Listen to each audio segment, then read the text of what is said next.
All right. Hello, everybody. I'm Chandler Klebs, and I'm here with my friend Poffo and his longtime friend Peter Moriary.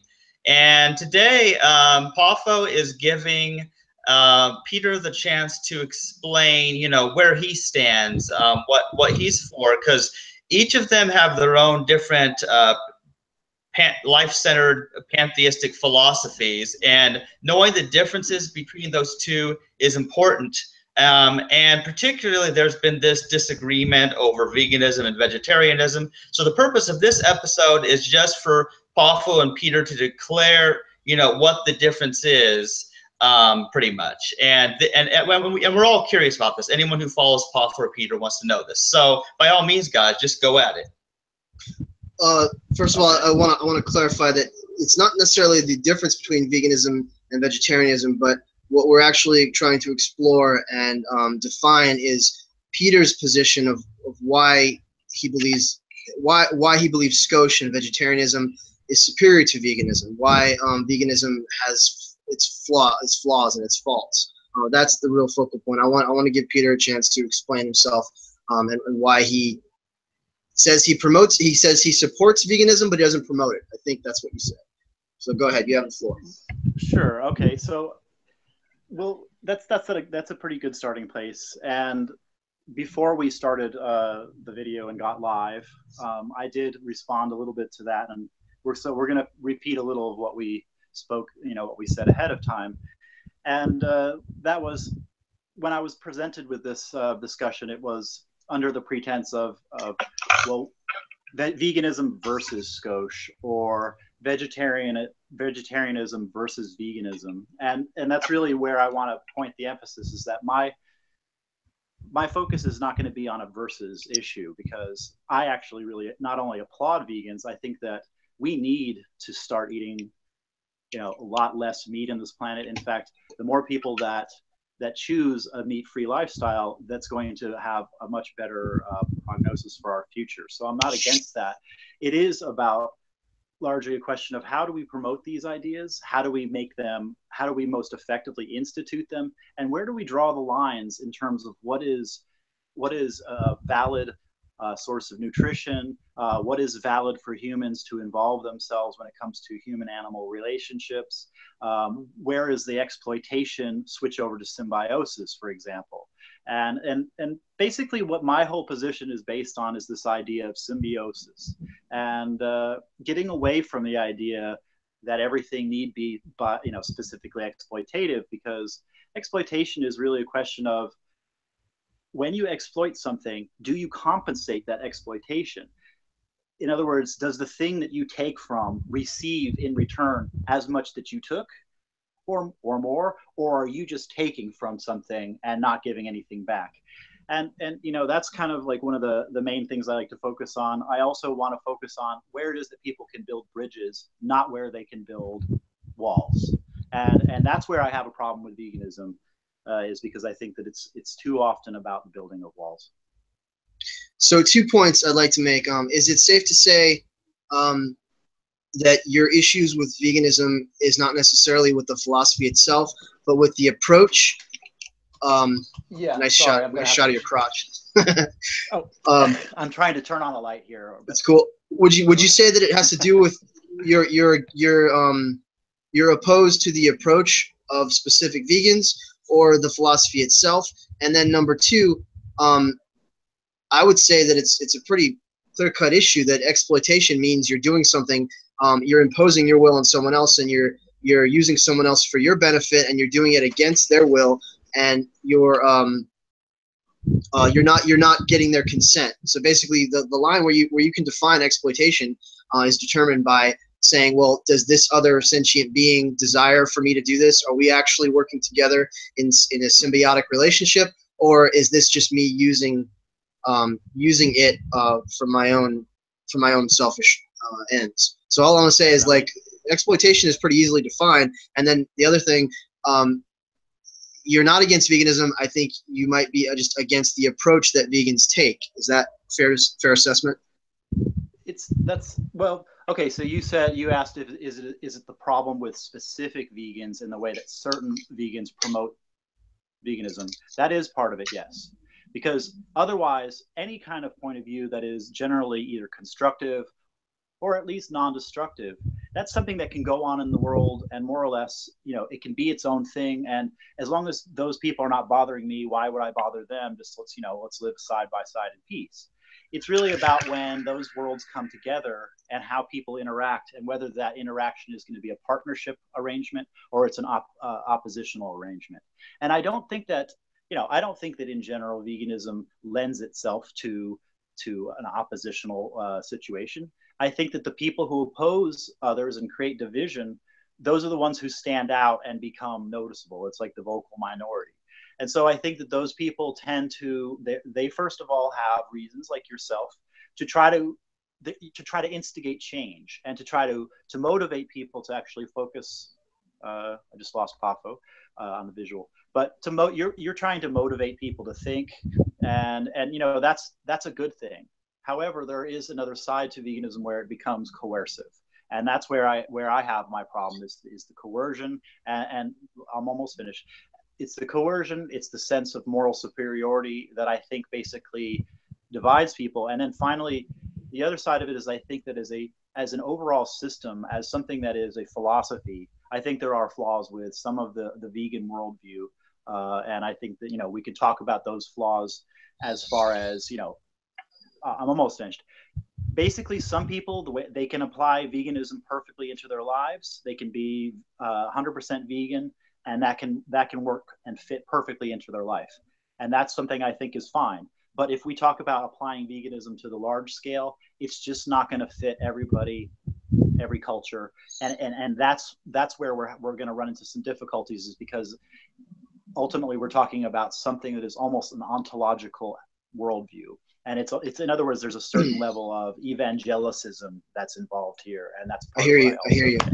Check it out, Peter. We're gonna have to keep it a little bit shorter, because I'm not able to. I'm getting like thoughts, and then I'm losing the thoughts, and I won't be able to remember them. I didn't even. That didn't even last 1 minute, Poffo. I'm telling you, I got to be able to make some points, and I'll forget. So if you can just keep it a little bit shorter than what you just did, that would be excellent. That's okay, as short as I can do. Okay. You asked me a question. You said you're going to give me a chance to speak. Sure. The definition of veganism is a philosophy and a way of living which seeks to exclude, as far as is possible and practicable, all forms of exploitation of and cruelty to animals for food, clothing, or any other purpose, and by extension promotes the development of and use of humans, animals, and the environment. In dietary terms, it denotes the practice of dispensing with all products deserved wholly or partly from animals. So one of the three things I was just thinking of, one of the first three things was, do you agree or disagree with that definition? That is the definition of the philosophy itself. Do you agree with that philosophy? Oh, well, I thought you were asking if I agree with the definition. I agree with the philosophy in that you say, insofar as it can be applied. And insofar as it can be applied, well, that's good. And find out where is that limit? Because that limit is an important thing to find and to nudge forward until you find the limit where you can't move forward anymore. However, I would say that there are specific flaws, specifically about veganism, saying that all animals, in other words, splitting up the natural world into three kingdoms, or into two kingdoms, animal and non-animal, is false. First of all, because we have more kingdoms than that. We have bacterium, we have the kingdom of fungus, the kingdom of animals, and plants, obviously.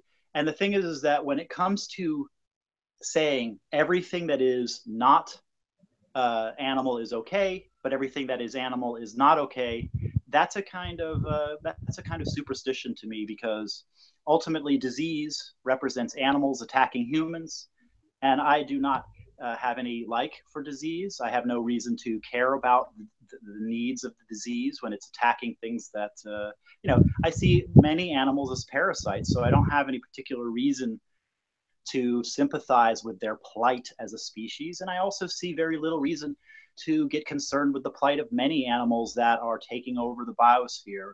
You know, say, for example, if I lived in, and I'll be quick with this one, if I lived in Australia and suddenly rabbits were taking over the entire Australian countryside and threatening all of the native habitat and life and organisms there, absolutely, I would say it's your duty to eat rabbit as much as you can.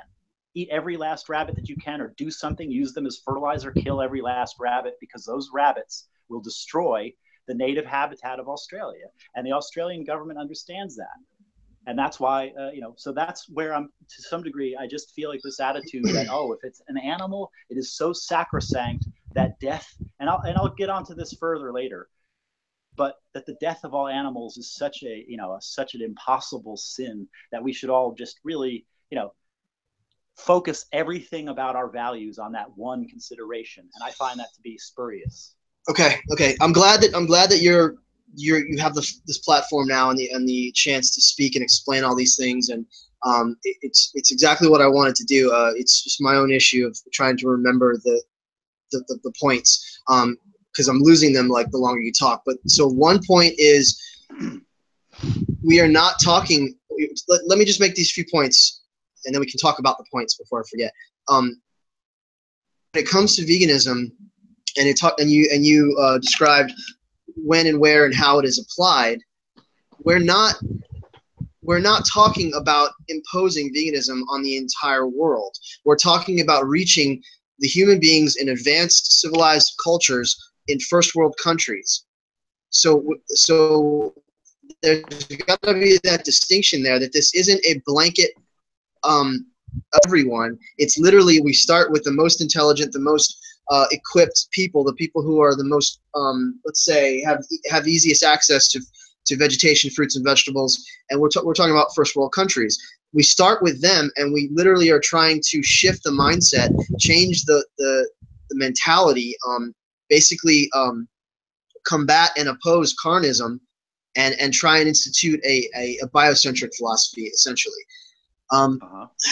The other thing is, I have to say, just in the last few things you just said, I sense the appeal to nature and a red herring of talking about, what the hell were you just saying? Rabbits taking over and threatening things. These are not hold on. These are not realistic situations. They're more like distractions, or you're diverging from the initial focus and purpose and point is to learn to love and respect animals again. The focus is on animals. You have to understand what the philosophy actually represents. It's one specific focus to combat and deal with one specific problem, which is animal cruelty, and animal cruelty, and then the health and environmental consequences. Go ahead. Okay, just to give you some insight, this is a very big problem. Invasive species all over the world, and you should do some research on this. This is a very, very big problem. In fact, invasive species is perhaps one of the worst problems facing the biosphere. When rabbits were introduced into Australia, there was no significant predators to get rid of them. Literally, the rabbits bred into the billions, if not trillions, almost within a matter of months. These kind of things occurred to a level where it was a true plague upon everything, and in fact caused the mass devastation of local habitat and wildlife. And so the fact of what these animals represented and how it is that we need to deal with them, it's harsh. And there's some aspects of nature that are harsh. And I think that basically that when it comes to some of these harsh issues, it's just necessary to move past certain. I don't think that the majority of vegans would disagree with me when it comes to the way that you would deal with a problem like a scourge of out of control rabbit population, which is very much what happened. And also you have to understand that Australia's native population of animals and plants is so unique in the world that when it was introduced, when European animals were introduced into that reality, it rocked the world to its core, and it's changed everything that's happened on that continent. And this happens everywhere. Where rats jump off of ships onto islands, all of the birds and animals become extremely stressed, and whole ecosystems and species are stressed to the point of near extinction because of rats, because of rabbits, because of other invasive species like cats, and so on. And so that's really the only reason I'm bringing this up is to tell you how very, very dangerous these species can be in the wrong environments. I'm not saying that anything that you're saying is non-factual or doesn't represent. That's not an appeal to nature. Reality. Let me finish. I'm not saying that anything you're saying is untrue, but this has nothing to do with the issue at hand. The issue at hand is the torture, the abuse, the slaughter of 60 billion land animals annually. What you're talking about are a set of facts that don't specifically directly apply to what veganism is in response to. You're literally stating facts that actually muddy the waters and give people further justification. Well, the animals might take over. Well, the deer might take over, so we got to kill them anyways. In people's minds, I'm not saying you, but in the back of people's minds, this becomes further fuel and fodder to continue their rationalizations and their justifications for meat eating. That's the problem. And I'm not saying that you're wrong. I'm saying these are facts and figures and nuanced, subtle bits of information that are actually like irrelevant to the major issue that's on the table right now, which is climate change, which is animal cruelty, the speciesism, essentially, why we treat other life forms the way we do.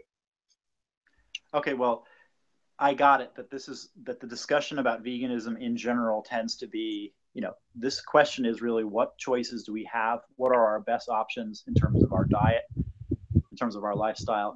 And as you're saying, that this is not the central platform of veganism, that, for example, invasive species, should be tolerated and we should just love them. That's a separate discussion. It's a separate discussion, though. But it's not. And that's why I raised it. I raised it because of this idea, and it connects back to what I said before, that as soon as you enter something from the animal kingdom, that suddenly the animals in the animal kingdom are all sacrosanct, or any animal. Let's talk about that. Let's talk about that. I would say that this is a diversion. Let's talk about your mentality about you're interrupting me. Okay. I'm probably going to have to at this point. Go ahead.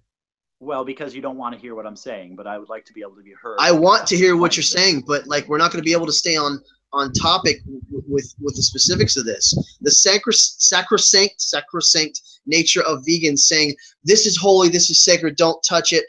This is one. I'm playing devil's advocate. This is what you say. This is one blanket totalitarian judgment on everything, and everyone has to conform to it. I know what you're against. You're against the extremism of it, or what it's almost fascist.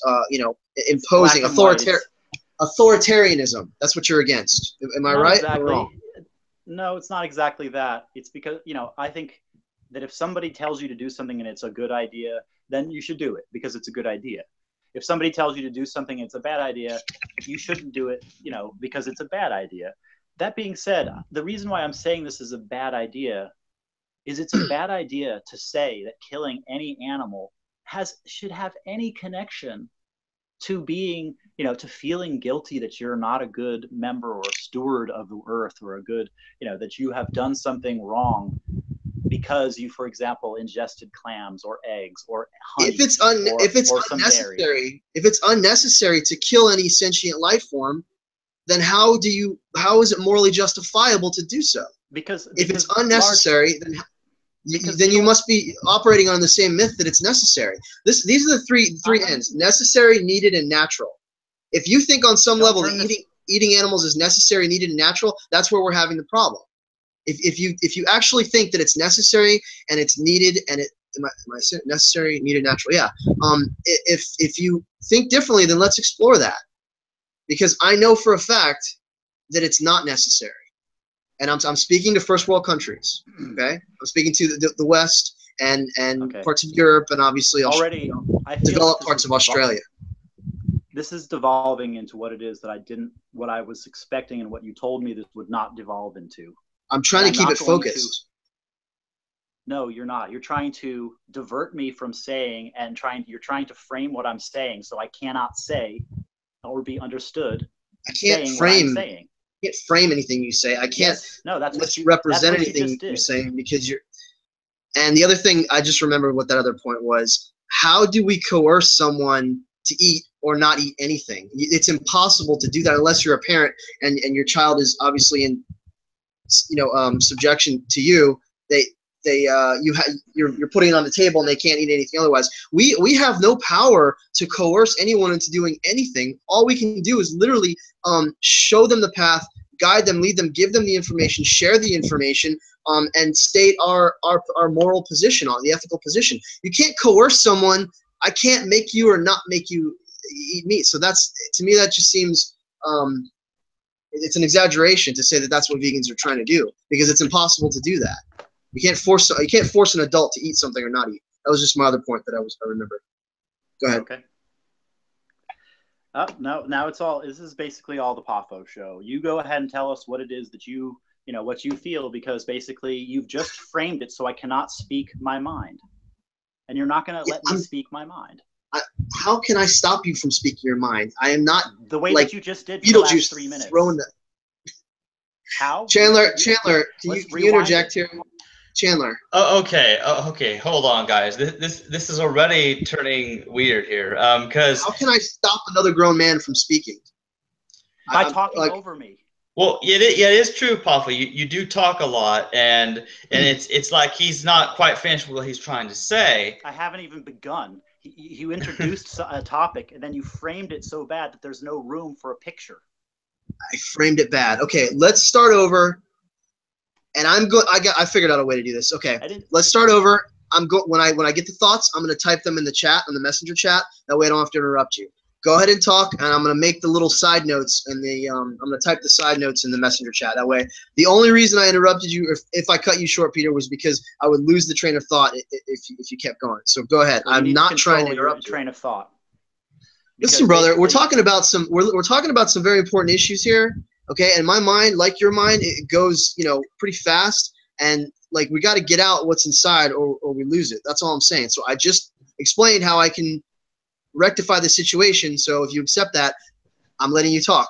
Go ahead and pick up wherever you feel we left off that was most pertinent to the conversation. Go ahead.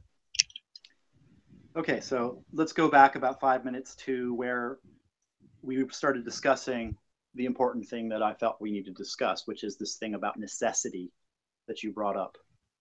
Now, this whole idea of necessity, as you describe it, is something that I don't see in nature. That's a theist idea. What the hell is necessity in nature? I don't know what necessity is. You're talking about, oh, will we survive? Will we die? Well, you know what?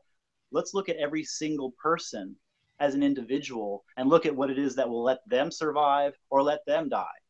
Now, I don't know what everybody's circumstances are. I know what mine are. And I'm a vegetarian because I don't need to eat meat. And so I don't. And I also don't choose to hurt and harm other creatures because basically, as I see it, I don't need to do that. And I'm perfectly happy. In fact, I don't ever miss the flavor of things like bacon or pork or beef or anything like this. So that's one thing. But talk about need. Else needs. I don't know what somebody needs in sub-Saharan Africa. I don't know what somebody needs in downtown LA that cannot basically survive day to day without other people giving them handouts. So, obviously you were saying, well, people who have the ability, they're the ones that this message should go to. And you know what? That's fine. I agree with that. But I know that there's a lot of people who don't have the ability. Now, one of the things that I wanted to point sorry, I just got interrupted with a phone call. Was on my page, I posted something that is related to this.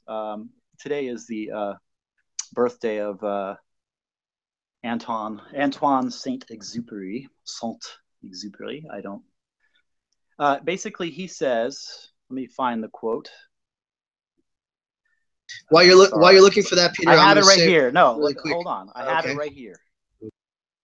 The quote is this: I must endure the presence of a few caterpillars if I wish to become acquainted with butterflies. The reality is this week I put out a post that was about Meatless Mondays. Meatless Mondays is a way that we can outreach to people who do eat meat and say, you know what, you can eat something, and why don't you try having a vegetarian meal? Why don't you go a day without any dairy? Why don't you go a day without any of these things and see that it's really not so bad for you, that you can feel nourished, and you can feel satisfied, and you can have enjoyed a day where you've tried something new. And what I got, it was a good amount of backlash and other people saying that, well, what about Tuesday through Sunday? And, how bad, that it is that, we can't promote something with some cohesion.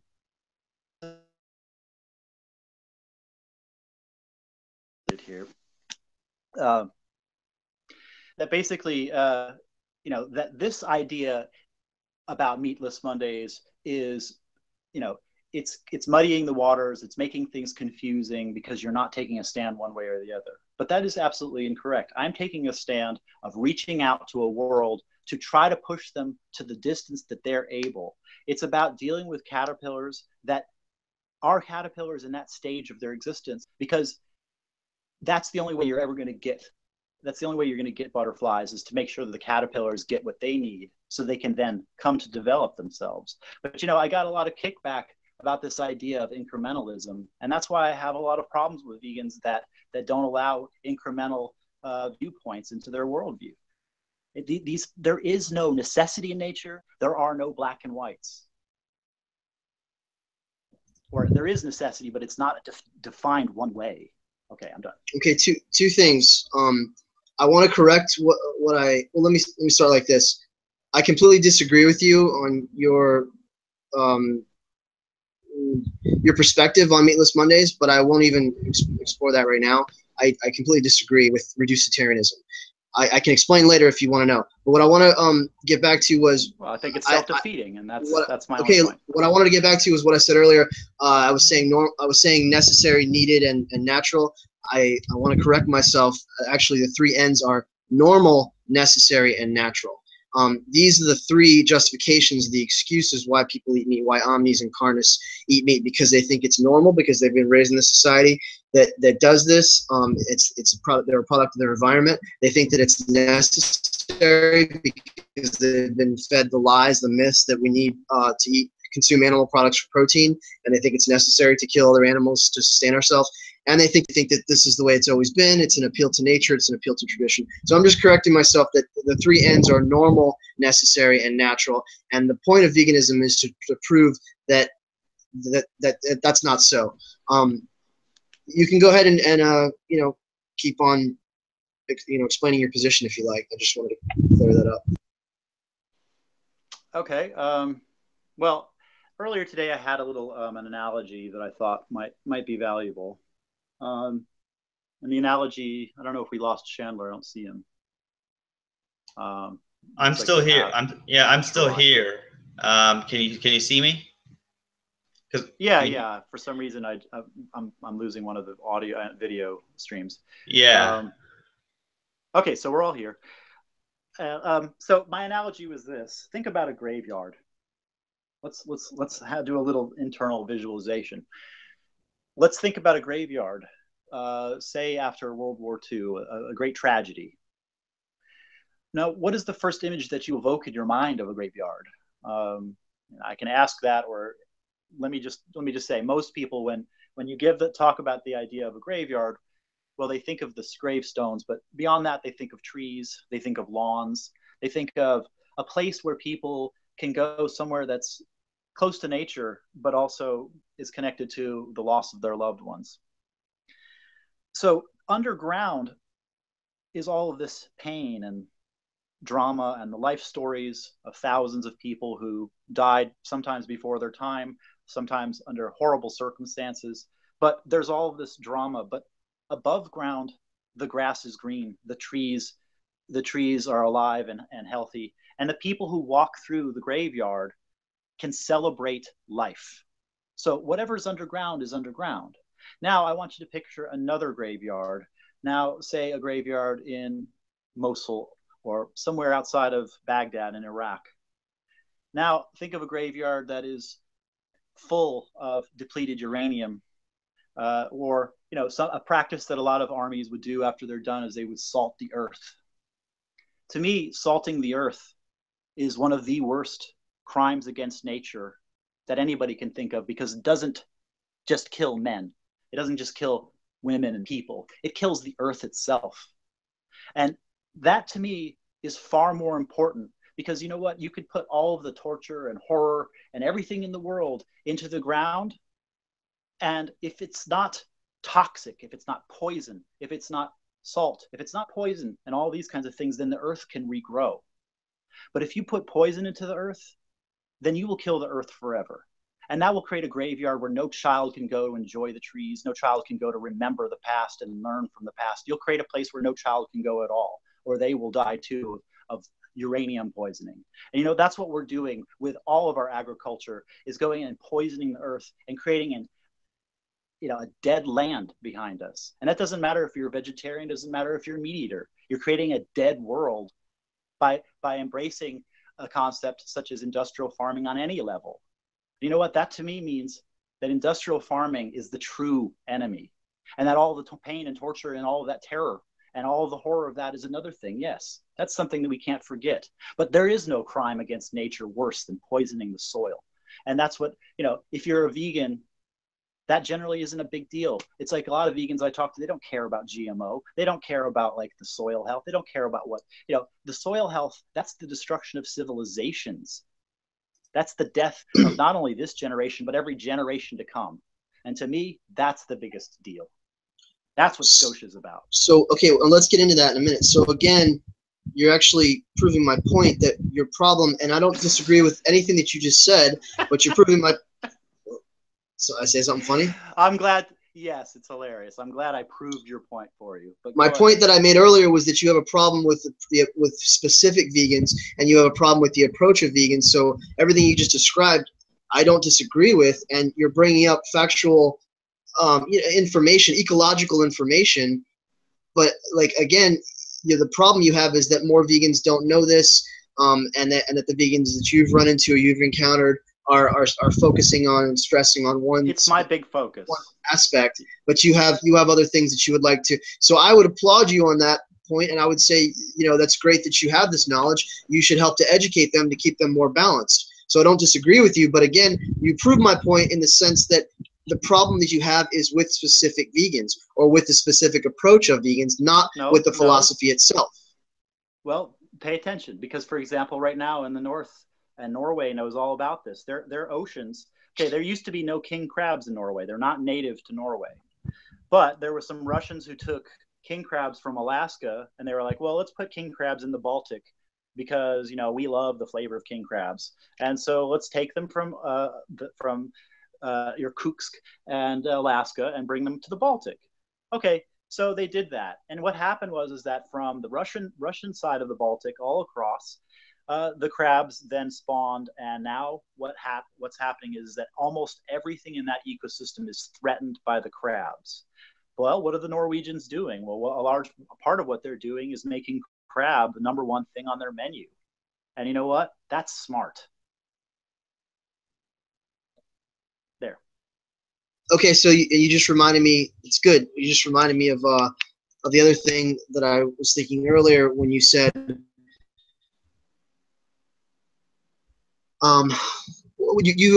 You reference species, invasive species coming in and screwing up the ecosystem, basically. And the point I wanted to make is that's not a problem with the animals that would motivate us to kill more animals or that would justify killing animals. That's a problem with human beings who are meddling with nature, who are, for their own means, for their own ends, are interfering with natural life cycles and with certain species. Either they're over harvesting certain species, or they're introducing species that aren't native. The point I'm trying to make is that that's the problem is with mankind meddling with nature. That in no way justifies the killing, the slaughter, the eating of animals. That's just another point to say that nature knows best, and we should not be interfering on that level. So again, I mean, there's no point that you've made yet that still that in my mind can justify consuming animals. I'm still not. But see, I'm giving you the opportunity to explain that to me, how it's justifiable, And we're not talking about third world countries. We're not talking about the Inuit Eskimos. We're not talking about Native Americans. We're not talking about the fucking caveman. We're talking about modern society, here and now, first world countries in the West. When we have access to so much fruits and vegetation after the agrarian revolution, and we have an abundance of meat alternatives. I'm talking about that culture and that society here and now in present day. I'm still Hey, Poffo, he's using the finger. Yeah. Sorry, I wasn't looking. Go ahead. So again, this whole idea of necessity, I'm not really arguing with you about that, because each person can gauge the necessity in their own way. And you know what? It's not my place to look at a person who really is at the edge of their ability to survive, and just getting any kind of nutrition that they can in order to make it. So that's not who we're talking about, though. That's not who we're talking about. You're right? saying, well, look, because you keep on coming back to what it is that people do in this so-called perfect or modern society, where people live only according to they only do what is the right thing, because we have all the choices at our fingertips, and that there's really nothing stopping us. And you know what? For people who are in that position of privilege, like you and myself, we are in that position of privilege. And I am a vegetarian. We can talk about the eggs and dairy parts later and as well. However, and the people with whom that I associate with tend to make these choices that represent their needs, and they're distancing themselves from doing harmful things that they don't need to do. You will never get a point where I will excuse a person that's doing something harmful, where I will say, that's good, that's fine. If you couldn't do that, and if you could have done something different, then you're never going to have me say, oh, well, that's what he's doing is what he should do. It's whatever. They do what they do because that's them. And as far as me going and judging other people at some kind of gathering and they're eating meat or whatever, that's their life. The point is that you're never going to see me saying, oh, well, you didn't need to eat that animal, but you did. But I still think that's great because that's a tradition, and you're enjoying your traditions. That's not how I operate. I am very much against changing traditions. I went against everybody in my family. I was the first person that was a vegetarian, and they all tried hard to make it difficult for me. And so that's what I'm saying. What I'm saying is that you'll never have me go around making excuses for people when they could do something good and they don't. That's not what I'm doing. I'm saying there's a lot of people who are even so far outside of the scope of this discussion that you keep on making up an argument that I'm having with vegans that I'm not. I have other arguments with vegans than the ones that you think I am. Well, let's talk about those in a minute. But again, we're not talking about those people. We're talking about Americans in the West right now, because I'm an American. Let's just say, let's focus on the United States. That's who we're talking about. That's our target audience. And I wanted to ask you a really poignant question. Not my target audience. Do you know? My target audience is it's vegans. It's vegans' target audience. It's vegans' target audience in these more advanced first world countries. That's my point. But if you understand that point, let's. Okay. My target is also. That's something different. But I don't know many Aborigines who are on the internet right now. I don't know many Eskimos who are using the internet and who are watching YouTube videos. Okay. I'm speaking to the United States. Okay, first of all, there are Eskimos, and there's a lot of Native Americans online, and I have a lot of Native American friends. But when I say Native American, I mean Native Americans of the past. When I say Native Americans, I mean Native Americans of the past who hunted buffalo, bison for necessity, who hunted deer, and that's not our audience right now. It's irrelevant to the question. Right, and your audience, you're saying, and I understand this, your audience is Western Europe for the most part, America, and Australia, because those are the English-speaking areas. Not all of Western Europe, obviously, is English-speaking, but these are all cultural areas. There's a cultural similarity, and I know that you're not reaching out to the Muslim world. I know you're not reaching out to the Hindu world right now and the Far East. However, my philosophy is intended specifically to be something that is not of the West only. It is not supposed to be something that is only for English-speaking world. It's something that I want to be proud to share with Jews. You Muslims, cut out Hindus. for a minute. Did you say SCOSH? You're talking about SCOSH? Yes, I'm talking about Okay. SCOSH. As I'm saying, Right, SCOSH is something I want to be able to apply. Okay, because I do have, first of all, I have close relationships with a lot, and my philosophy is connected to Hinduism in a number of ways. So I have a lot of connections to that culture, which considers dairy to be a sacrament, and it's part of the entire worldview. It's the entire creation of their world, and the sacredness of the cow is part of that worldview that I am, I feel a strong spiritual affinity with. But if you look at another culture, say, for example, Japan, veganism, responsible fishing is going to be the message that needs to apply to Japan, because the Japanese will always be a fishing people. They will always be a seafood dependent island. And so what I'm saying is that part of my philosophy is its universality. It's not meant only for now. It's not meant only for the West. It's not meant only for Americans. And veganism, I understand. Veganism is perfectly at home in my SCOSH standard. In fact, it would be, having a vegan and vegetarian diet is the only way to really achieve what I consider a green code. Green meaning the most, you've got green, then you've got blue, and then it's a little bit out of order in terms of the colors, but green is the best, blue, then orange, or no, blue, yellow, orange, red. And so anything that's going to be, that includes meat, is already going to have a certain level of a strike against it, because it can't be compassionate, which is the first C. Let's talk about SCOSH in a minute. I just need to make this point. I want to make a statement. What I believe, and what thousands of vegans believe, and you can respond to it or whatever. But I just need to make this statement. Anyone who is not vegan, Peter, is doing something harmful. You talked about, I would never, judge these people and blah, blah, blah. And if they were doing something harmful, I wouldn't stop myself from calling them out. But anyone who is not vegan, anyone who is not vegan, who is able to be vegan, actually is doing something harmful. Okay. And if you don't, how's that? How's that?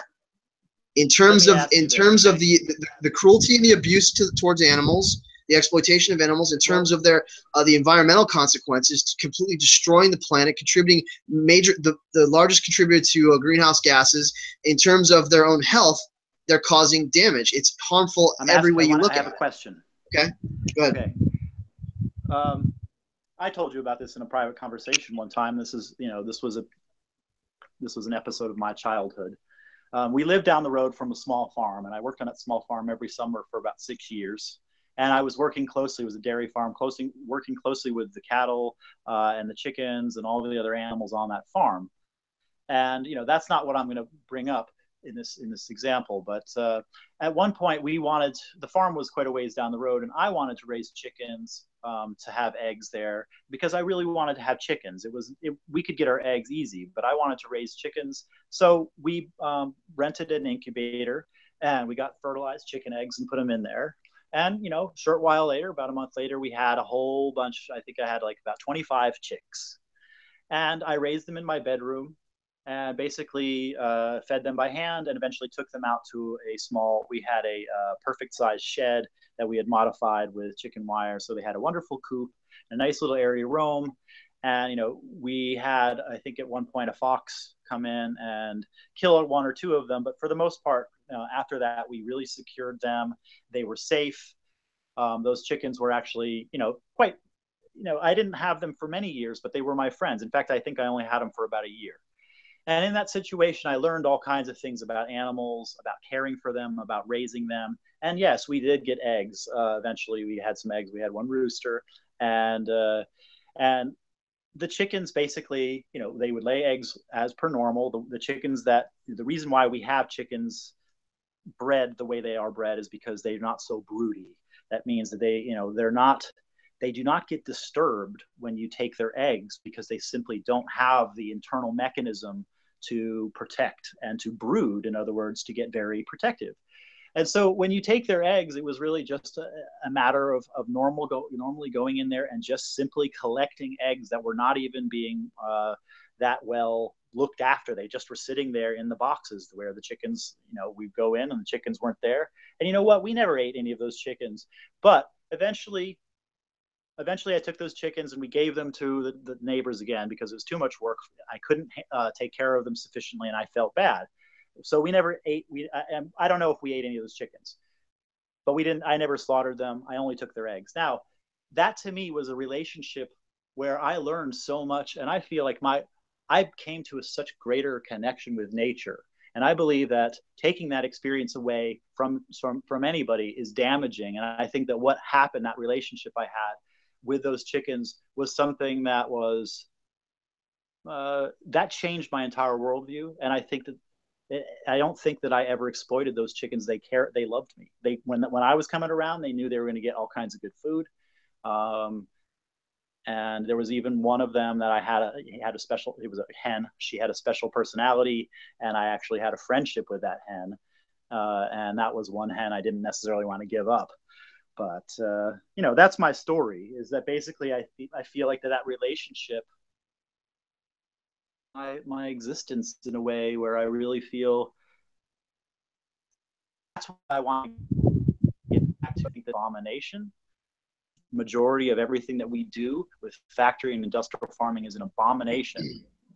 But if we can get more of this person-to-person connection and symbiosis, that is a celebration.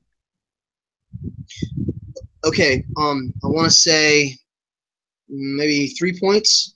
Number one, okay, I have never accused you of being inhumane toward animals, and obviously in the situation you described,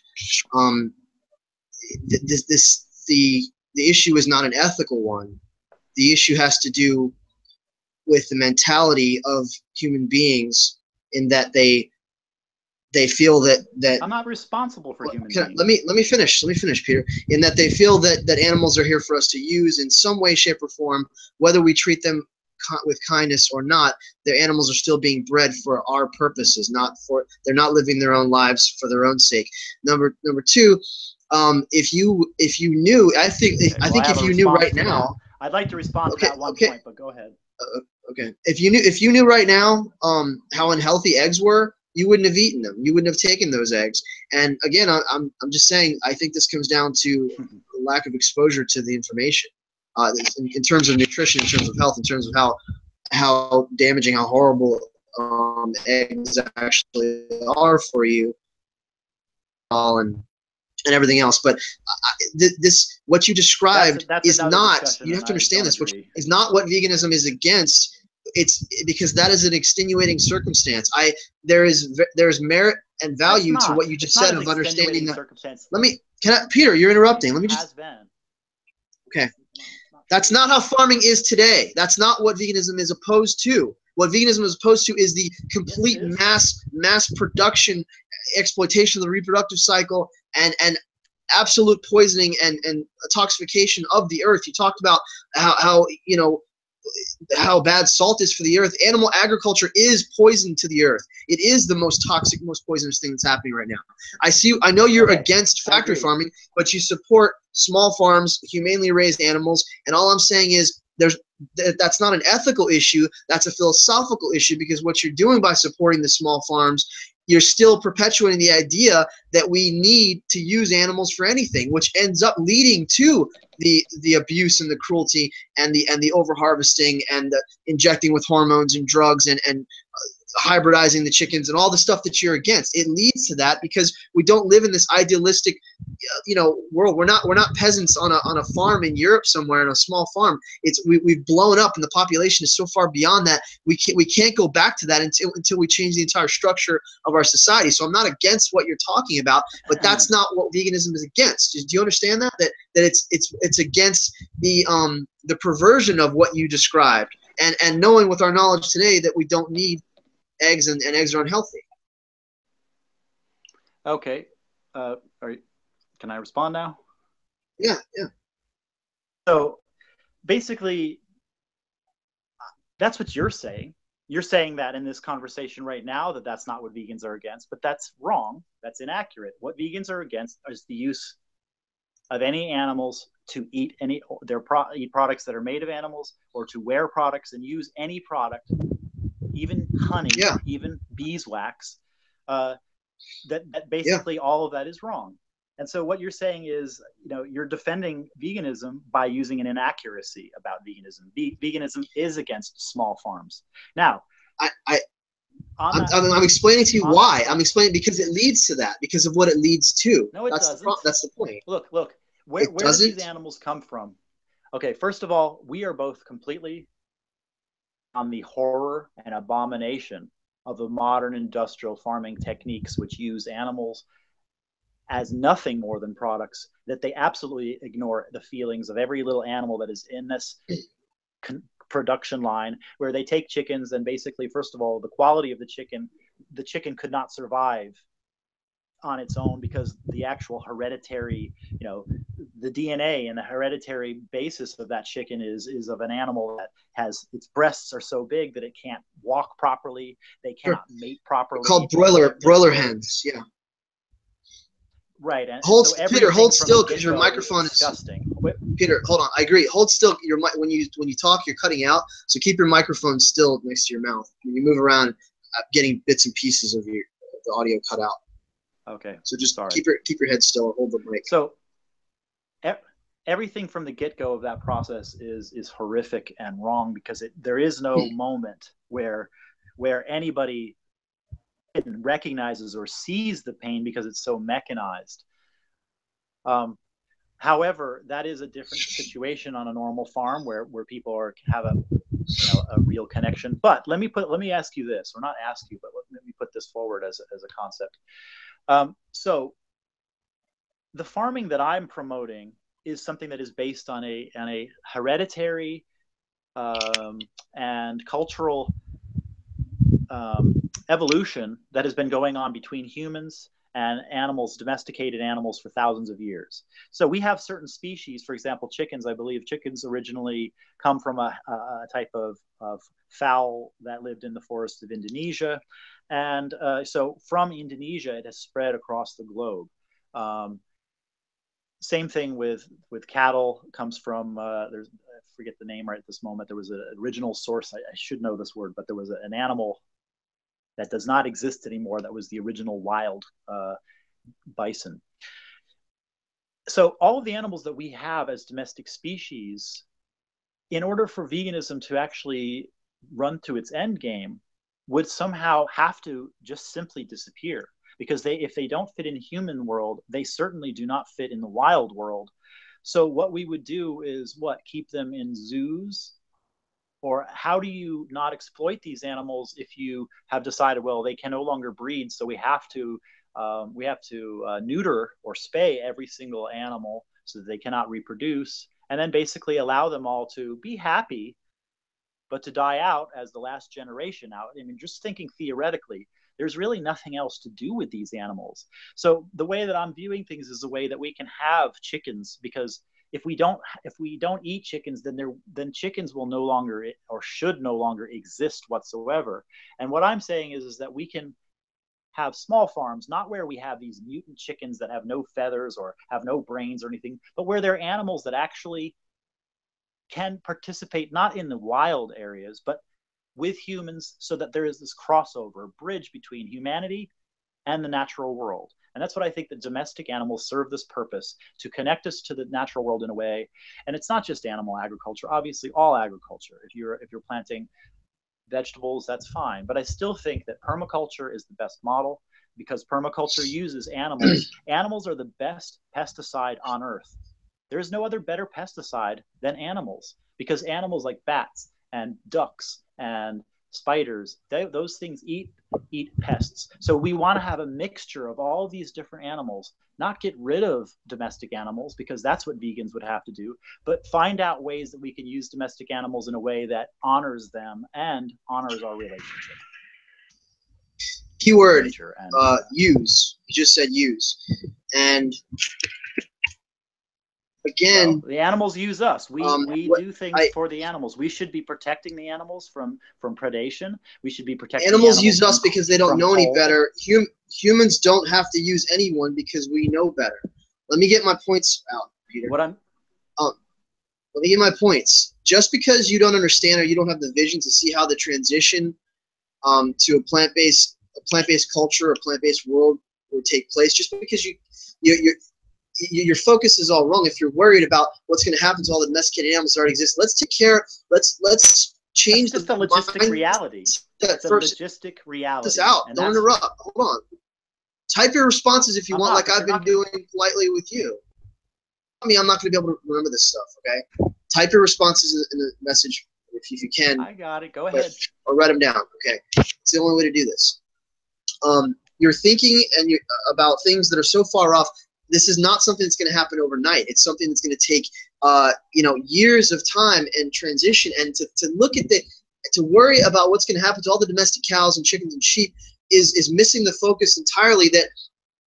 That's like trying to worry about what's going to happen to all the slaves once we abolish slavery. Are they going to, they're going to take over everything? Are they going to go, or they're going to suffer and struggle and starve out there because they're not going to know how to take care of themselves? Let's get rid of the inhumanity and the brutality and the exploitation and the oppression first, okay? And this will happen organically and naturally. If you want to know, if let me give you just a few suggestions just so you can get your mind thinking in this direction. The animals that, if we were to go vegan, if the world were to turn vegan tomorrow, okay, which it can't happen overnight, but let's say if it starts to transition in that way, the animals that exist in factory farms would be set free. They would be taken to sanctuaries to live out their lives in peace, okay? There would be no more animals bred. That's the key. That's the whole point. No more animals would be forcibly impregnated and bred into existence in the first place. So these hybridized Frankenstein-like animals that we're consuming wouldn't even exist. They would get phased out, and they would integrate into the natural populations of the wild, or people would care for them on farms and sanctuaries until their deaths. That's the point. Is there's no more breeding of them, and after a few generations, they would no longer exist, and you would have balance and equilibrium again. You overthought and you overshot like the transition, and somehow that becomes a justification against veganism. It doesn't make sense. That's my point. And the other point, the key word is I'd like to talk about. I would like to talk about what you define. It's not a what you define as a symbiotic relationship. I would really like to get into. I would like to get into your definition of SCOSH and what your definition, your idea of what a symbiosis actually means. Because in my book, symbiosis means working together, and both parties are mutually consenting to the behavior, to the involvement there, and that's not what we have with any relationship with animals except domesticated dogs and cats. Domesticated dogs and cats are highly domesticated, very much dependent on us. Cats more so can probably live and survive because they're natural predators, but dogs are much more dependent on us. They could eventually integrate back to the wild, and they would join with wild species of canines, wolves and coyotes and foxes and such. But right now, with dogs and cats, symbiotic relationship with chickens, you don't have a symbiotic relationship with cows. There is no need to use a cow or a chicken or a sheep, a lamb, a goat, an ox, whatever, a pig for anything right now at this point. It's literally a barbaric, archaic, antiquated system that we're trying to do away with. No. Go ahead. Okay. Yeah. There's a couple. Can I respond, or Chandler, do you have to cut in? Well, yeah, I had something to say about this, as long as you guys don't mind. So I think you guys are both agreeing on one thing. You understand, Peter. You say this earlier. Basically, yes. If everybody goes vegan, you understand that those specific species of animals that have been domesticated and bred selectively, that they will go extinct. That's what you said, pretty much, right? Well, and when it comes to that, I don't necessarily have a problem with especially certain hybrids. I think that certain hybrids should be.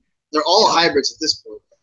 Yeah. I said certain hybrids because some of them, the hybridization has caused them to they cannot escape discomfort because of the hybrid that they are. Have you ever looked at the comparison between a dairy cow's udders and a healthy, normal cow? So there's a lot of things, yes. It's grotesquely enlarged and deformed.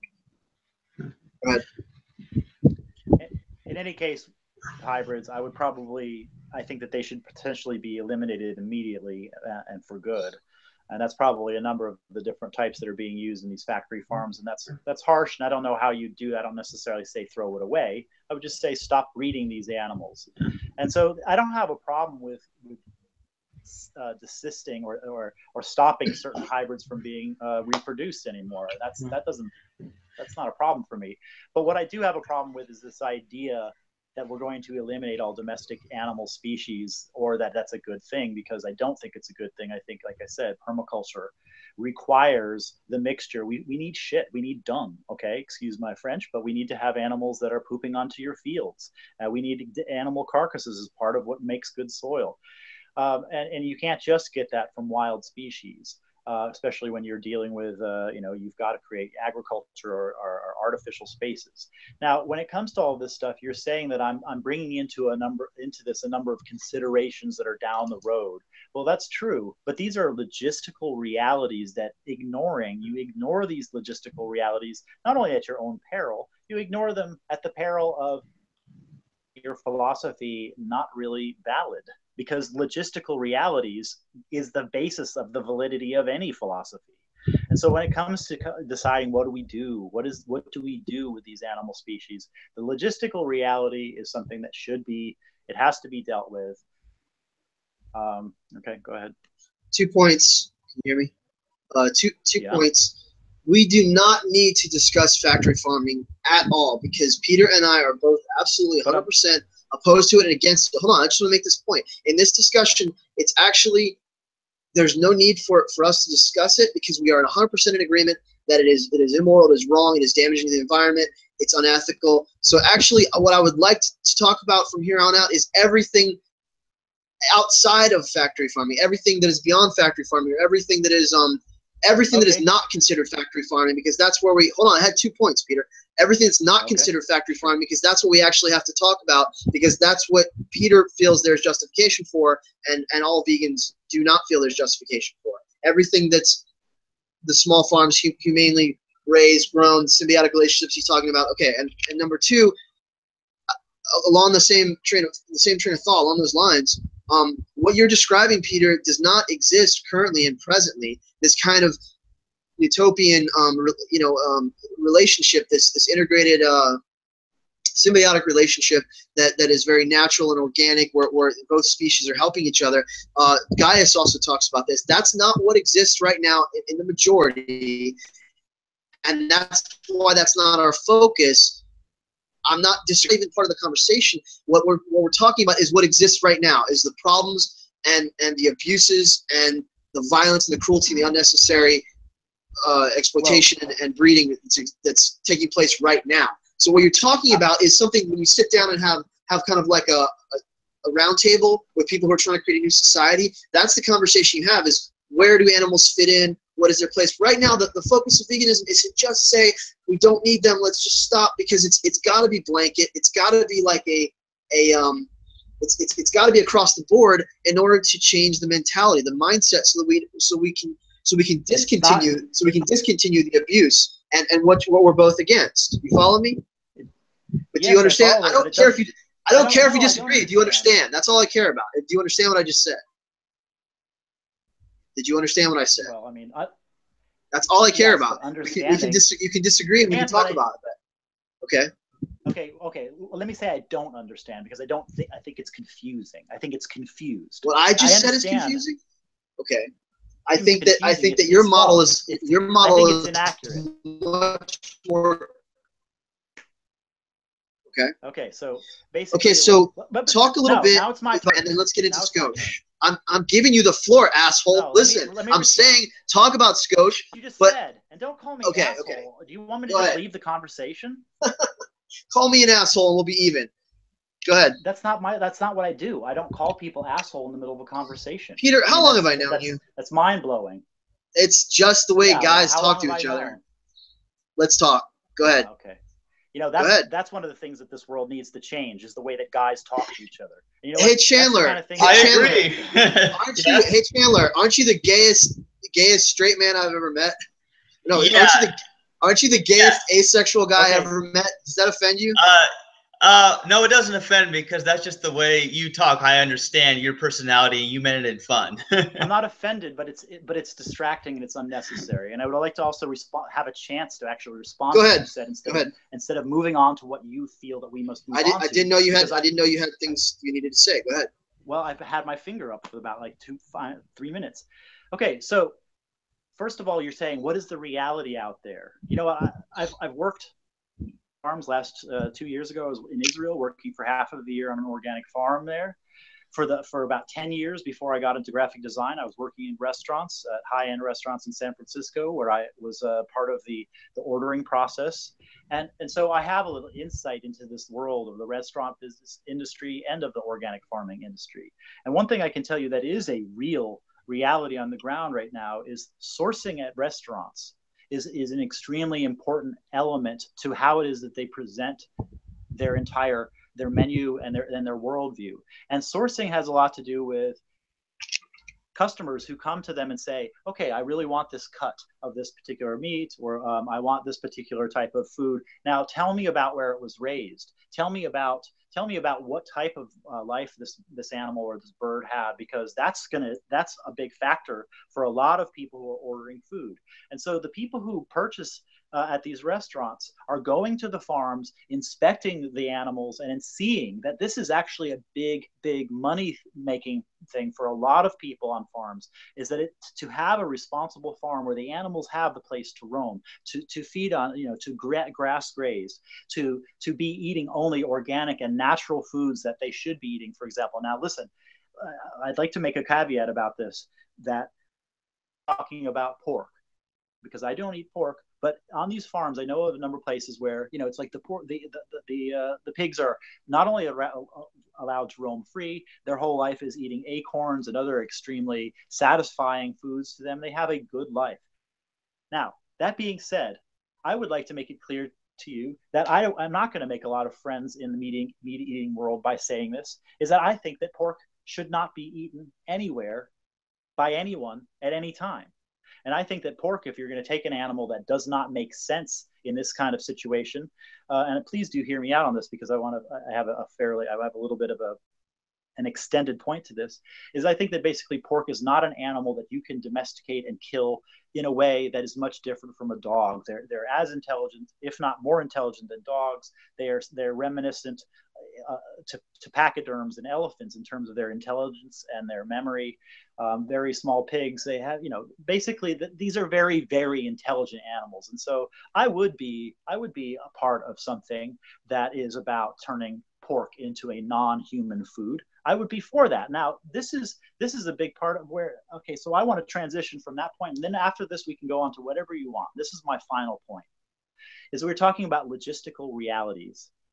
I want to make pork something that people, the only thing you could legally eat is pork that has been raised this way. And you know what I would like to do is I'd like to find people who agree with me from across the board, people who even like pork that agree with me. And let's make this illegal. Let's take it to Washington, because you know what? How did slavery get ended? It wasn't by yelling at slavers. It wasn't just by setting up the Underground Railroad. It wasn't just by convincing the South that they were wrong. The South was never going to be convinced. They took up arms. They were going to fight and kill and die. They would die for their slaves, just like half the world will die before you take away their pork. And so I'm not going to shoot guns at them. I'm not going to aim at them. I'm going to go and try to turn this into an issue that we can fight in court to try to make the worst abuses of pigs illegal. And once we do that, now we have a ball rolling. We can start making the next worst abuses against pigs illegal, and then the next, and then to the point where it's like, you know what, you cannot buy pork unless it was raised one way, or 10 years, 20, 100 years down the road, pork is not a food. And that's what I'm going for. I'm going for the logistical, on the ground reality is how do you change the laws, because nobody's going to be convinced, no matter how many times you stick a video. You know what they're going to see every time you show them a slaughterhouse video of pigs? They're going to be like, I can't wait for bacon. And that's the way the people are. I'm done. And then we can go on to whatever else you want.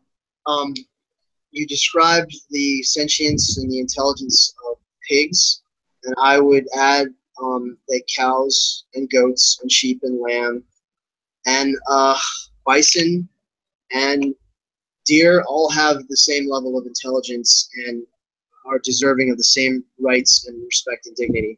I can appreciate, all I can say is I can appreciate your stance on I don't eat those things either. On pigs, you know, but I would apply that to every other. And getting back to what you said about these people who are so concerned about how the animals lived and how they were raised before they were slaughtered, I think it's the most hypocritical, twisted oxymoron in existence to say, I want to see how this life form lived before I selfishly, unnecessarily had it slaughtered for my own taste buds. It just doesn't make any sense. If it's unnecessary to begin with, then there is no humane way to kill someone who doesn't want to die. And all I want to do is ask you point blank, are animals individuals in your eyes? Are they persons, or are they just objects and things? And when I say animals, I mean farm animals. So let's be specific. Farm animals, and let's say the fish that are harvested, are they individuals? Do they each have their own sentience, their own thoughts and ideas and feelings, and they have the capacity for pain and to suffer and to experience anguish and joy and elation? Do animals have souls? Do they have feelings and rights of their own, or are they just objects and property? Because that determines everything, like when it comes to this conversation. So most people don't know that you and I have, we have a wide variety of philosophical discussions, but they don't know what our discussion is about consciousness, for example. But, it took a little while for us to discuss this idea of the hierarchy of consciousness. And so I would say that basically I don't believe in souls. I believe in the hierarchy of consciousness, which just says that basically that. When I said soul, I meant in the individual personality, that it's an individual. That's all. Everything is an individual, sure. A person. So yes, an identity. Every animal to a down to a paramecium, down to a bacteria, has a specific point of view. That doesn't mean that I have to give a damn about the perspective of a bunch of bacteria when I eat, something to make myself well. I don't feel sorry for the bacteria that I'm killing inside myself. In fact, there's a war that's always going inside of us. And I want the good bacteria and the good biota to win. And it's the same thing with the overall, the biosphere itself is all of these things consuming each other. And it's this massive web of everything depending on each other, the cycle of life and death. And basically what I want to see is that cycle of life and death continue to churn out prosperity and abundance. And as long as prosperity and abundance is coming out of the system, then I feel that things are in general at least good enough. That being said, as far as like, okay, do I think are okay to eat, which do I not? These are big gray areas. And when I say something like a clam point of view, some clams are probably smarter than we think. Some of them have fairly complex eyes. And so, a clam may be something that you shouldn't dismiss. But that doesn't mean I'm going to worry about eating a clam.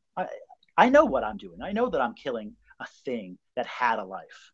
And that, if I kill a shrimp, I put myself into the eyes and the body of a shrimp, and I think about it, and you know what? I'm okay with that. Okay, so there's a lot of things I could say. I guess I'll work backwards. The last thing, work backwards in terms of what you said. You're okay with that. You have your own. I'm okay with some things. I'm not okay with pigs. Peter. I'm not okay with eating dolphins. I'm not okay with eating monkeys. I'm not okay with eating humans. Okay, so you're describing it. You have a hierarchy of your own subjective opinion of which lives are valuable and which lives are not. Let me just get it out. I'm making my points. I'm letting you speak, so let me just get these points out and we can respond. Agreeing. You know that we both agree that there are levels to consciousness, obviously, and we go all the way up from awareness. Everything is aware, and then we have sentience and sapience and consciousness.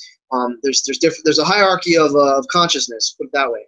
And but I don't believe that there should be distinctions and sort of rationalizations and justifications based on maybe the abundance of a certain animal, or maybe the how weird or abstract they seem to us. Hold on, I have a few points. I know, but I got a good one though for you. And we're not Jainists. We're not obsessing about every little microbe and bacteria and who we're going to step on and what we're going to breathe in. We're talking about farm animals. We're not talking about bacteria. We're not obsessive. That's where the idea that's what veganism meant. It was all life, all bacteria, all mold. We can't pick fruit from the trees. Well, yeah. Hey, Poffo, let's clear that up. It includes bees. Yeah, let's hear what Peter has to say. Okay, go ahead. I was just going to say it does include bees, and I think right. I think the way that we treat bees in general is horrible. But if you were to be a beekeeper who cared for your bees and protected them, again, it's like, do I really worry about the suffering of a beehive when they will be dead at the end of the year anyway, largely, or bees go through. A bee's life does not last long, and I'm not trying to diminish it. I think that we need to treat all animals well. But I think that we're talking of is and I would say that it's a subjective thing. But that's my point. And I would say that you're contradicting yourself constantly. But go ahead. I think that you're okay. Well, here's how I think that you and vegans are contradicting themselves: is because you recognize that there is this of consciousness, and please let me finish. Is that basically you recognize that there's a hierarchy of consciousness, and that basically certain things like paramecium or bacteria, well, bacteria are not really animals, but let's talk about paramecium and other microscopic animals, that those animals, they don't have enough sentience to matter. We don't worry about the gut biota, the gut biota, because those are small animals that we shouldn't worry about, right? Now, that being said, I don't think that clams probably have that much more intelligence or awareness or sense of pain than the small animals that live in our gut that we don't care about. But what I do think is that we see more and more evidence that is showing that trees communicate with each other through the mycelium that exists in their root systems, and that these fungal systems are a type of underground intelligence, that the forests themselves are alive. The forests themselves are communicating. They are intelligent. And don't tell me that this is one of those arguments where I'm coming up and let's talk about plants and that's a distraction. The fact is, we're learning more and more that perhaps some plants have a sense of pain, or have a sense of, almost any plant, any organism. If you hurt an organism, it's not going to like it. If you cut down a tree, the tree is alive. It has that same point of view as an animal, and the tree does not like to be cut down. And so there you go. You're going to worry more about like shrimp and worry about every clam, but you don't worry at all about any trees, about any fungus, about, and then you can also draw the line and say, oh, well, those things in my gut, those are just a bunch of little bugs, and who cares? Well, because bugs are the things that I get. I have vegans attacking me all the damn time about bugs. I'm so sick of some vegan telling me, oh, well, we care about every bee and you're being cruel to bees. And they want to tell me I don't care about, well, what about your gut biota? You don't care about that. You don't care about trees. You don't care about blah, blah, blah, blah. There's an inconsistency. Can you hear me? I am not disagreeing with you about the level of, that there is a level of sentience to plants, to trees. I don't disagree with that about that on that issue at all. I would just say, okay, Peter. I would just say that in the discussion of cruelty and the unnecessary killing of farm animals, it's actually irrelevant. It's still getting off topic. That's why I promote that's why I promote vegetarianism. I'm a vegetarian, Poffo. I think the world would be good if we could reduce and get rid of the eating of these larger animals and reduce it down to things where we're only having chicken. You're reducitarianism. I got it. Reducitarianism. Okay. You're a reducitarian. The other point I wanted to make was like the value judgments we make. I want to say we don't make value judgments in terms of life. It's not a value judgment saying that one microorganism or small animal or insect or bacteria is less important than another. It's just that because of our sheer size, because of the scale of our bodies, because we're larger than they are, that it's not something that can be worried about, because we will accidentally kill insects and small microorganisms all the time. So it's not that it's not about a value judgment. It's about, just because of our sheer size and scale as humans, as large primates, that we end up accidentally killing them. That's why it's not something to be worried about. That's sizeism. But see, that could be easily said. That's the point is, that's being practical. It's not something to obsess over, that we are only focusing on the damage and the cruelty and the harm that we know, that we're animals that we know. That's why we don't worry about those, not because they're not valuable, because our gut bacteria, as you pointed out, are extremely valuable, and we need the flora, the gut flora, the probiotics in our system to digest and to do everything, and we live in symbiotic relationship with them. So I agree, but I'm just trying to make the point that, like, it's more about scale and size, and where the focus is on my cat. We don't eat and kill cats here in the West because they have been given respect because they've been domesticated, but they do it in China because they've not been given that same respect. You would be against raising and harvesting and slaughtering cats and dogs here, but that same reason is the same reason why we're against doing it to cows and chickens and turkeys and pigs and fish. Okay, so for me, I feel that fish and many crustaceans and things like eggs, or blah, blah, blah, not eggs, but, bees, I think of these things as being not much more sentient than plants. And I'm not, I feel like this is also just taking, the issue for me is about the abundances of nature, working with abundance, and then only taking what we can, by taking, does not disturb the natural abundances of nature. And it's very similar. It's a similar idea of how we might deal with our own biology and our own body, is that our body itself has this a balance, and everything is a balance of what it is that keeps the body fit and strong. And to me, we don't, hurting yourself. Okay, so some people want to hurt themselves and that makes them strong, but there's only so much that you can punch yourself and make yourself stronger that way.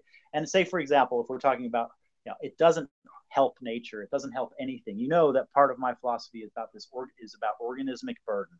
And organismic burden is the overall, it's an abstraction because we don't know what it is, but it's the accumulation of all suffering that's occurring to all life at once, at least so you would say, okay, the organismic burden of Earth, because you would have to limit it, because there's an organismic burden that exists throughout the galaxies, throughout the universe. But the organismic burden on Earth represents the stress and strain that is being put specifically on all organisms at once. It does not make a difference between plants, animals, fungus, bacteria. It's the overall organismic burden represents how well the planet can continue to live in an abundant, prosperous state. And to me, that is not a question of eat this, don't eat this. Absolutely. The less meat we eat, the more that we remove. That's definitely one of the biggest places where organismic burden needs to be alleviated, is how much organismic burden we put onto the animal species, not because of the pain and suffering of the animals, first and foremost, that's important, but I'm talking about the organismic burden on the system itself. And that basically what's happening is that by eating so much meat, we're adding so much methane. It is bad for our overall health because we eat too much. It's bad for, it's destroying habitats and so on. And so for all of those reasons, meat eating is absolutely bad. The pain aspect itself is bad, but it's not the only consideration for organismic burden, because pain does not necessarily register in terms of the health of the system. It's part of it because that adds to stress, and stress is what adds to the breaking down of the system. The pain itself, is not necessarily, what makes the world healthy or unhealthy. Go ahead. Okay, understood. I want to get back to, you said about how nature provides an abundance and that we should be free to partake in that. The points I want to make, these aren't, remember, I'm just making points in response to what you're saying. You don't even have to counter with anything. I'm just getting out my own thoughts about what you stated. Okay. If nature, we have to kind of sum up soon here. We got a couple, 15 more minutes maybe. If nature provides an abundance of fruit and vegetation, then why can't we look to the plant kingdom for substance? Why is it necessary to kill? But why is it necessary to still slaughter sentient animals? I'm not asking a question. It's a statement. It's a kind of a. I'm putting it out there. It's a rhetorical. No, it's a rhetorical question. I'm making a statement in response to things you said. Why is it necessary to still kill animals if there's an abundance of fruit and vegetation? And then the other thing is why not because of the individual pain and suffering? Why wouldn't we think that the individual pain and suffering is of utmost import when each individual animal is experiencing, horrendous living conditions, being mutilated, having their tails cut off, having their beaks cut off, having their teeth ground down, being castrated, having parts of their skin removed, like all the horrific shit that takes place. Like, why wouldn't the focus be? Why are you looking at the overall organismic burden instead of the individual? Because the overall, I need to answer this. The overall collective is made up of individuals. So if we don't care about each individual, how can we care about the collective? I need to answer this question. Good. Okay.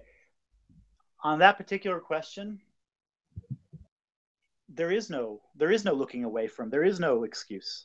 What I believe in is making it absolutely illegal to treat farm animals actively during their life. Now, let's not talk about the slaughter. I can address the slaughter. During their life or ending their life. Isn't it the same thing? Hold on. Yes. No, it's not the same thing. I'm saying, I'll address that in a sec.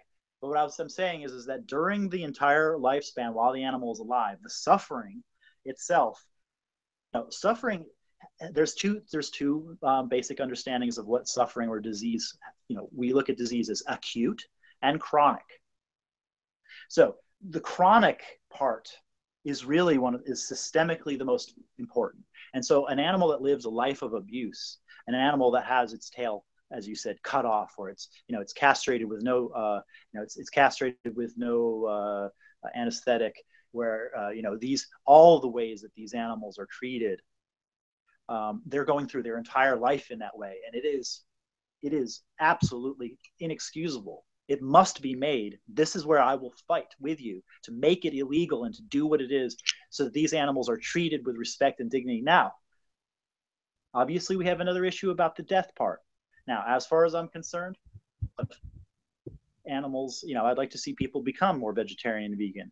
And I also think that we need to explore possibilities. If they are going to kill slaughter animals, there is the possibility that we could basically have all the animals in a shed, in a barn, for example. They go to sleep, and we have a special system where they go to sleep. We turn off the lights, and basically we turn off their lights with no pain whatsoever, and they basically go to sleep.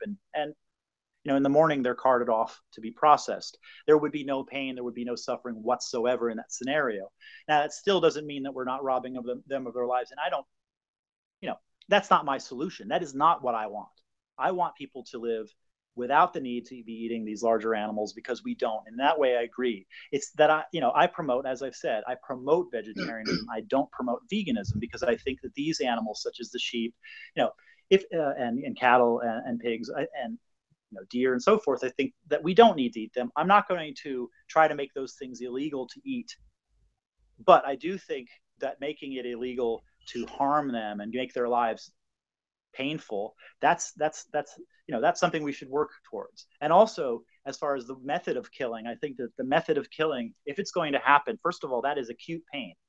And if that animal is properly dealt with, it doesn't know its whole life. It will never know that its life is to be eaten. It will live a happy, fruitful life. And one day, it won't live a happy, fruitful life. One day it'll go through a process where it's just like walking along, la-di-da, because it's being treated properly. It never feels pain. It never knows what's coming to it. And then, yes, if it's slaughtered in that way, people can eat food that doesn't necessarily have all of that. It didn't have a terrible life, and it did not have a terrible death. So, I'm not saying meat eating, it can be made. It's going to always be bloody. It's always going to be what it is. And so I'm not saying that it's, I'm not trying to perpetuate it. I'm just saying that it doesn't have to. Go ahead. I see. Okay. I'm going to go backwards in my comments to your statements. you've got a stratified, graduated system, value system when it comes to animals. And then speaking about the idea is a peaceful, humane life, and then kill them, that's an even greater act of betrayal. You know, that's like raising and caring for a pet and that you love and care for, and then it's very okay, buddy. We're good. We're just gonna go down the street here, and then it's an even greater tragedy, and it's almost even more horrific, and it shows the sort of don't point that at me. Don't point that at me, Poffo. And I'm gonna talk over to you. I'm gonna talk over you until you let me make this point. Try to point that in my direction. I don't eat that stuff. That's not what I'm saying. I'm saying if you, for the society out there, if they were to do, like, this is more of a Temple Grandin kind of thing, if they were to adopt that, then this is on them, and this is a way for the rest of society to perhaps live a more, live a more guilt-free life. This is for other people. Don't try to point this at me and saying that I want to perpetuate a system, because I don't. I'm dealing with reality. My responses are just to your statements. It's not even directed towards you. I'm just responding to your statements.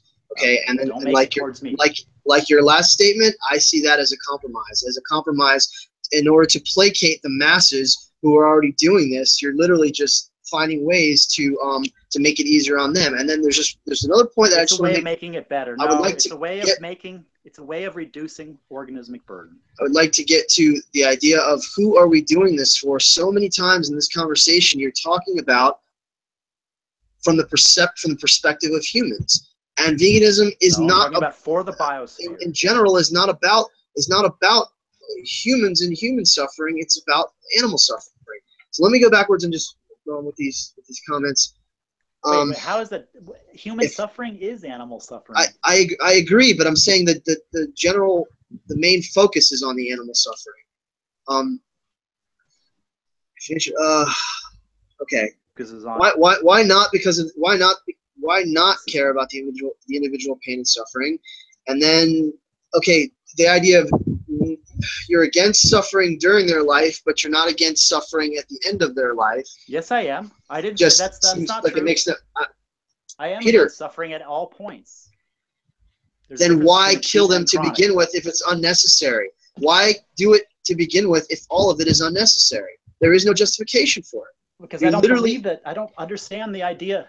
I reject the idea of necessary. I don't know what that means.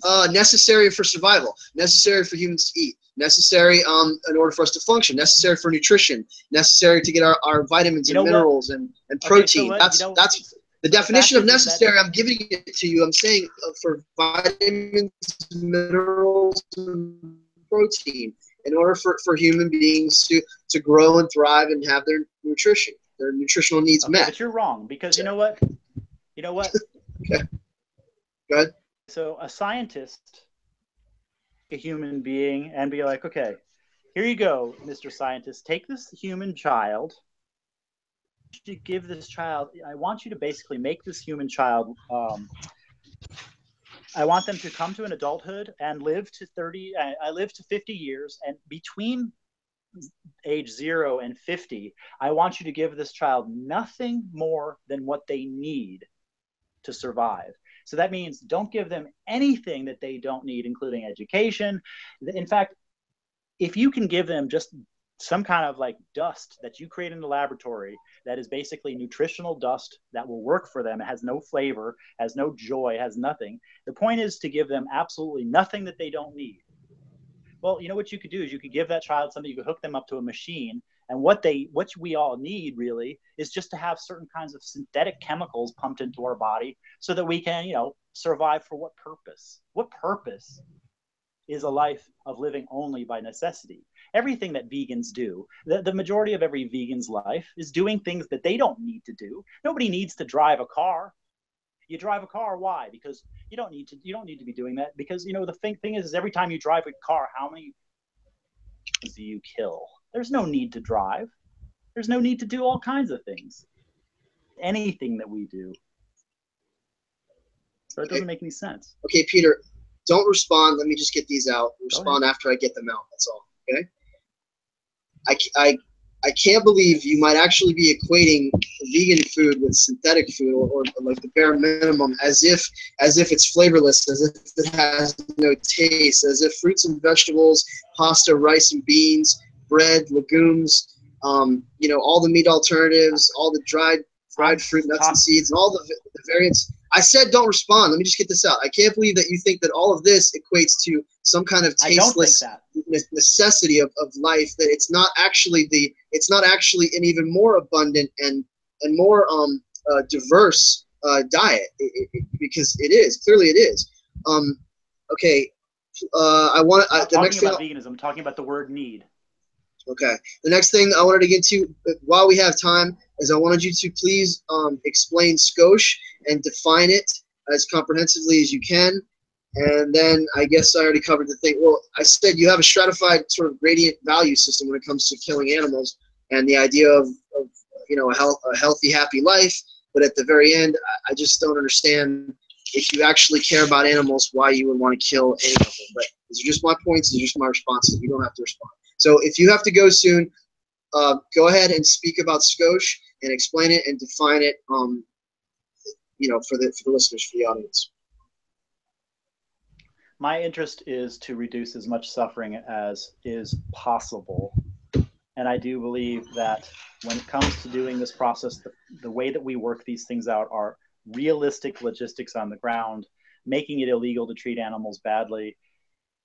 You will not be able to make meat illegal. So, you could try, but before you make meat illegal, I think you can make abuse illegal. So if you do not make meat illegal, but you make illegal, then that means that killing will have to be involved. And so in that regard, what I would also try to work for are ways that the actual killing can occur in a way that is the most humane possible. That being said, I do not participate in the vast majority of any of that, because I do not buy or eat beef, pork. My general meat intake is, it's when the food is available, I'm eating. I'm a finditarian or whatever. What is that? It's not freegan or whatever. It's like when somebody offers me something free, why would I burden the rest of the biosphere by saying no, and then taking, the life of something else somewhere, when I was given some food that was going to, it's there already. So, that's just kind of the way I'm looking at it. Now, I am not promoting suffering. I want to get rid of the most. I can only be responsible for my own decisions. And that's where SCOSH comes in. SCOSH is intended to be a means for people to define for themselves 5 basic concepts. And this definition can be for yourself, but it should be scientific. It should be based on reasonable thinking. And these concepts, to spell out the acronym of SCOSH, are sustainable, compassionate, organic, socially responsible, and healthy. And that's what the acronym stands for. The socially responsible, the R, obviously, the R is not in the acronym. Now, basically the idea is anybody, my philosophy, BIOSOPHY, is intended to be a self-policing philosophy where we get rid of this idea of authoritarianism, that there are certain levels of libertarian and anarchistic philosophy, not violent anarchy, but self-organizing anarchism, so that people direct themselves and they decide for themselves the best way that they can fit concepts into their lives. That's a big part of my philosophy, is to try to make yourself better every day as much as you can, or you are willing. And what is the difference between what you can do and what you're willing to do? Really, there is no difference. You cannot do what you are not willing to do. So really, it's about trying to leverage people as to what they're willing to do. And I've always found that you cannot coerce them into changing what they're willing to do. They have to make these decisions on their own. So basically, with SCOSH, the idea is that you police yourself, you work towards improvement every day, but you don't get caught on a process of castigating yourself or others for something that people should be doing the most that they can. Now, raising awareness, that's one thing. But it's this issue of coercion that matters to me. SCOSH is not about coercion. It's the idea of it is that, of course, it sounds like kosher, about certain standards that anybody who, if it ever became a real standard, if SCOSH ever became something where it's like kosher, where it has a stamp of approval, then we could go in and really people and raise awareness about food by saying, okay, well, what does SCOSH think about this food? And then we could discuss all the different aspects of it. And then say, for example, factory farming or eating something like pork could get like an orange. And basically right now, I would say that orange is any pork product I would give a SCOSH rating of orange at best, which means recommended against. You should not be eating pork if you are following SCOSH. However, it's not to say that you're doing something that is criminal or something that we must disassociate from you. Say, for example, somebody says, I love the environment, but I love bacon. And well, we're not going to excommunicate you. We'll say, okay, well, stay in the dialogue, stay in the conversation. If you ate a human being, SCOSH level red, we would say you are a cannibal and you're a horrible, horrible person. I, as an official member of BIOSOPHY, as an official, gatekeeper of BIOSOPHY, would say, no, you cannot be a good biosopher because you ate people. I would say the same thing as if you ate a gorilla, if you eat chimpanzees, if you eat probably even elephants. I'd be like, okay, you cannot be a good biosopher and a biotheist because you obviously are not recognizing the great sentience of these animals. If you eat a pig, that's different. Why? Because pigs have been eaten in our society. They are raised as food. It is not ideal, but it's not the same thing as people eating an elephant. It's not the same thing as people eating, because those animals they're not considered food items. They're not raised for that. And basically they're too sentient, so in other words, these are nuances. This is a difficult thing. What do? You say, you discourage, you do what you can to discourage people from doing the worst things and to encourage people to do the better things. That's what SCOSH is about. It's not a hard and fast black and white rule. It's a gradation of colors. Oh, my stomach is hurting. Okay, so let me go backwards and I'll just make these comments. You can respond once I've made the comments. Appeal to history, that's basically what you're doing, and appeal to tradition. You're placating the masses, judging people when you see logistical reality. Judging people when you feel like stop. Judge. What you're doing? I asked you to not judging interrupt. people. Speaking of judging people, stop. I'm gonna judging when you see fit and not judging when you you're just gonna go down your list. Let's go down the list and tell me. Okay. Would you like to discuss it? Would you like to discuss it? You have a selective sense of morality. That this is like moral relativism. Just go ahead and if you want to discuss it, let's discuss it. Labels on things. That's not. Okay, then let's define it. Let's define it. Deciding to win the conversation. No, I'm not winning anything. I'm giving you an opportunity to speak, and I'm just responding to it. But if you want me to not use labels, I'll say you're picking and choosing. You're cherry picking what you think is right and what you think is wrong. It's not. You're just being very. You're just making a condemning judgment of what I said is all. Because I think that it represents sort of an inconsistent form of morality. When you would say, I wouldn't eat a rhinoceros. Let me talk. I wouldn't eat an elephant. I wouldn't eat this. I wouldn't eat that. No, but it's okay. It's okay to eat. It's okay to eat this, Chandler. I'm filibuster. I've been letting you speak the whole time. You're not going to get to.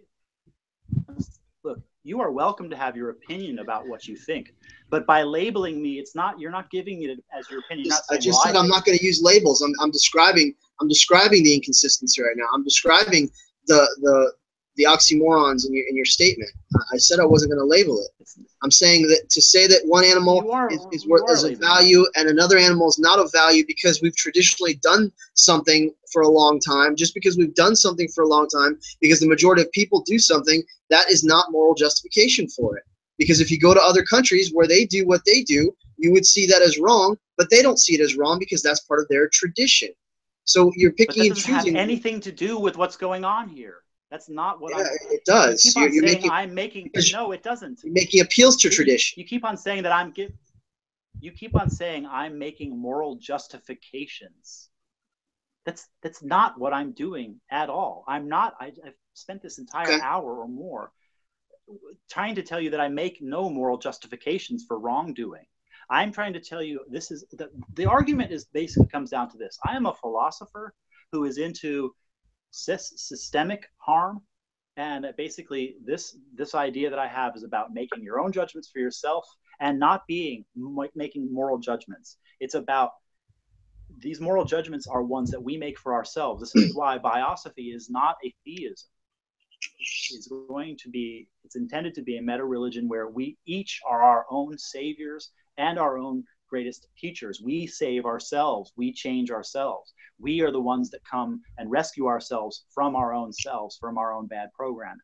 So working with logistic realities on the ground, I'm willing to work with meat eaters and not condemn them because I know that's the way that you bring them in.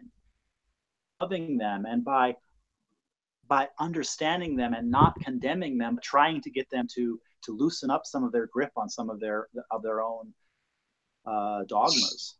And this is you just said a lot of these judgments that I'm making. You're judging. You're making a big judgment about what it is that I stand for, and what it is that SCOSH stands for. I'm responding to the things you're saying. We've both been listening, and I'm just responding to the points that you're making, and I'm trying to point out the fallacy in them. And like, you are for sustainability. What use is it? But you are against sustainability. You are for animal rights, but you are against animal rights. You are for compassion, but you are against compassion. There's this strange dichotomy there. Because you have, because you have, it's not a strange. Because because you have a selective mindset when it comes to what certain people do and their behaviors, and you glorify tradition, you romanticize the past, and these things lead to rationalizations. That's why I'm interrupting you, is because you keep on describing it in a way that is completely inaccurate. What I'm saying is that you can yell at people, won't change them, or you can make laws and stop them. In other words, okay, say for example, you don't like somebody who eats meat. You're against authoritarianism. You're against authoritarianism, but then you want to make laws to impose it. Yeah, that is a contradiction. That is a contradiction. It isn't. No, it isn't. No, it isn't. You're not hearing. You're not hearing what I'm saying. Now listen. Say today you see some people that are across the street, and you're seeing they're having a big meat banquet. And they're like, hey, everybody, we're having a big meat-a-thon. We love meat. Come over. It's 4th of July. We've got all this stuff on the grill. We got pork. We've got beef. We've got ribs, blah, blah, blah. Now, you guys go over to their house and be like, this is cruelty. You guys are bad. And we're going to steal all of your meat, and we're going to take it, and we're going to throw it away. Why would we do that? How would that be successful or effective? Why would we even do that? That would be completely asinine to do. Well, is this what you think vegans do? So no. This is an analogy. So obviously what's going to happen is the police are going to come in and stop you. You're going to get arrested for doing this, or they're going to beat you up. You're not going to get away with taking them and stopping them. So you can't stop them with physical force, right? You can't go and say to them, hey, what you're doing. You can say to them, you guys are eating meat. You're an asshole. You're bad for eating meat and you shouldn't. Okay. That party will hear you, but the vast majority of them will crank up their music and be like, my God, my neighbors, they're just totally going crazy. They're like all about this thing, they're crazy. And so they're going to say you're crazy, you see. And that's what I'm trying to say, is that a lot of people look at vegans, and I'm telling you the truth. The majority of people that I know think vegans are crazy, because this is what the vegans do, is they'll come over and they'll stop picketing people. You know what? That's pointless. It's not only useless, it's self-defeating. That's why I think that a lot of vegans are considered crazy, is because they do things that are self-defeating. They're going to go there and try to raise people's awareness. You understand that that when a vegan comes over, and you see this all the time, I know you experience this, I feel bad for you, honestly.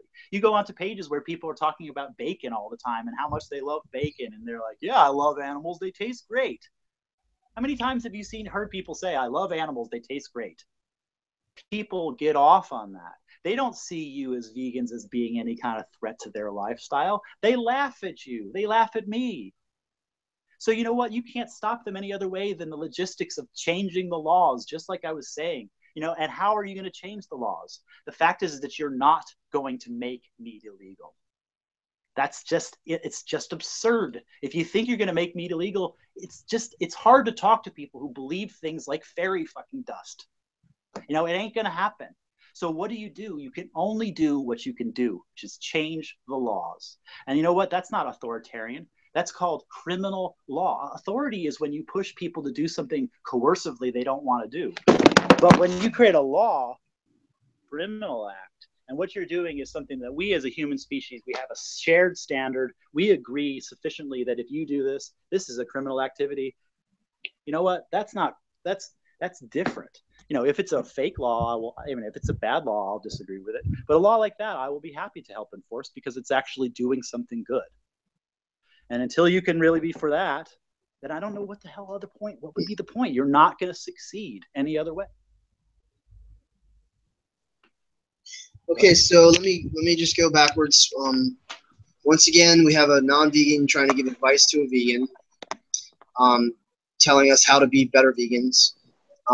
And again, what you're addressing is the approach that you have problems, you have issues with the approach, not with veganism itself, but with the approach. I mean, I'm not sure if you're familiar with Direct Action Everywhere. I'm part of this local group right now that does disruptions, essentially, in grocery stores. I'm making comments, Peter, just hold on. This is exactly what they do. I guess these would be the people that you would consider crazy and obnoxious, that are perceived as crazy and obnoxious. I didn't. Yes. That people would perceive as crazy and obnoxious.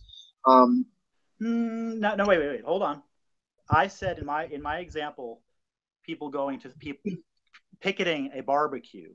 I did not say going to Whole Foods. That's not so crazy. I think going to Whole Foods is finding a smart and intelligently targeted audience. You know that Whole Foods has an ethical gradation of I don't know. It's ethical. It's complete hypocrisy. They have what's it called, Chandler? The welfare, the care concern standards, where there's different levels of this is grass fed. This is free range. They have these color coordinated things to say. And obviously, it's more expensive. The more humane, it's more expensive. But it's all bullshit. That literally makes the consumer feel better. The animal is still being processed. The animal is still being harvested. The animal is still being exploited. It's still being killed. It's still being murdered. Let me see if we could. I'm gonna try to direct this in just in a little way, in a trajectory.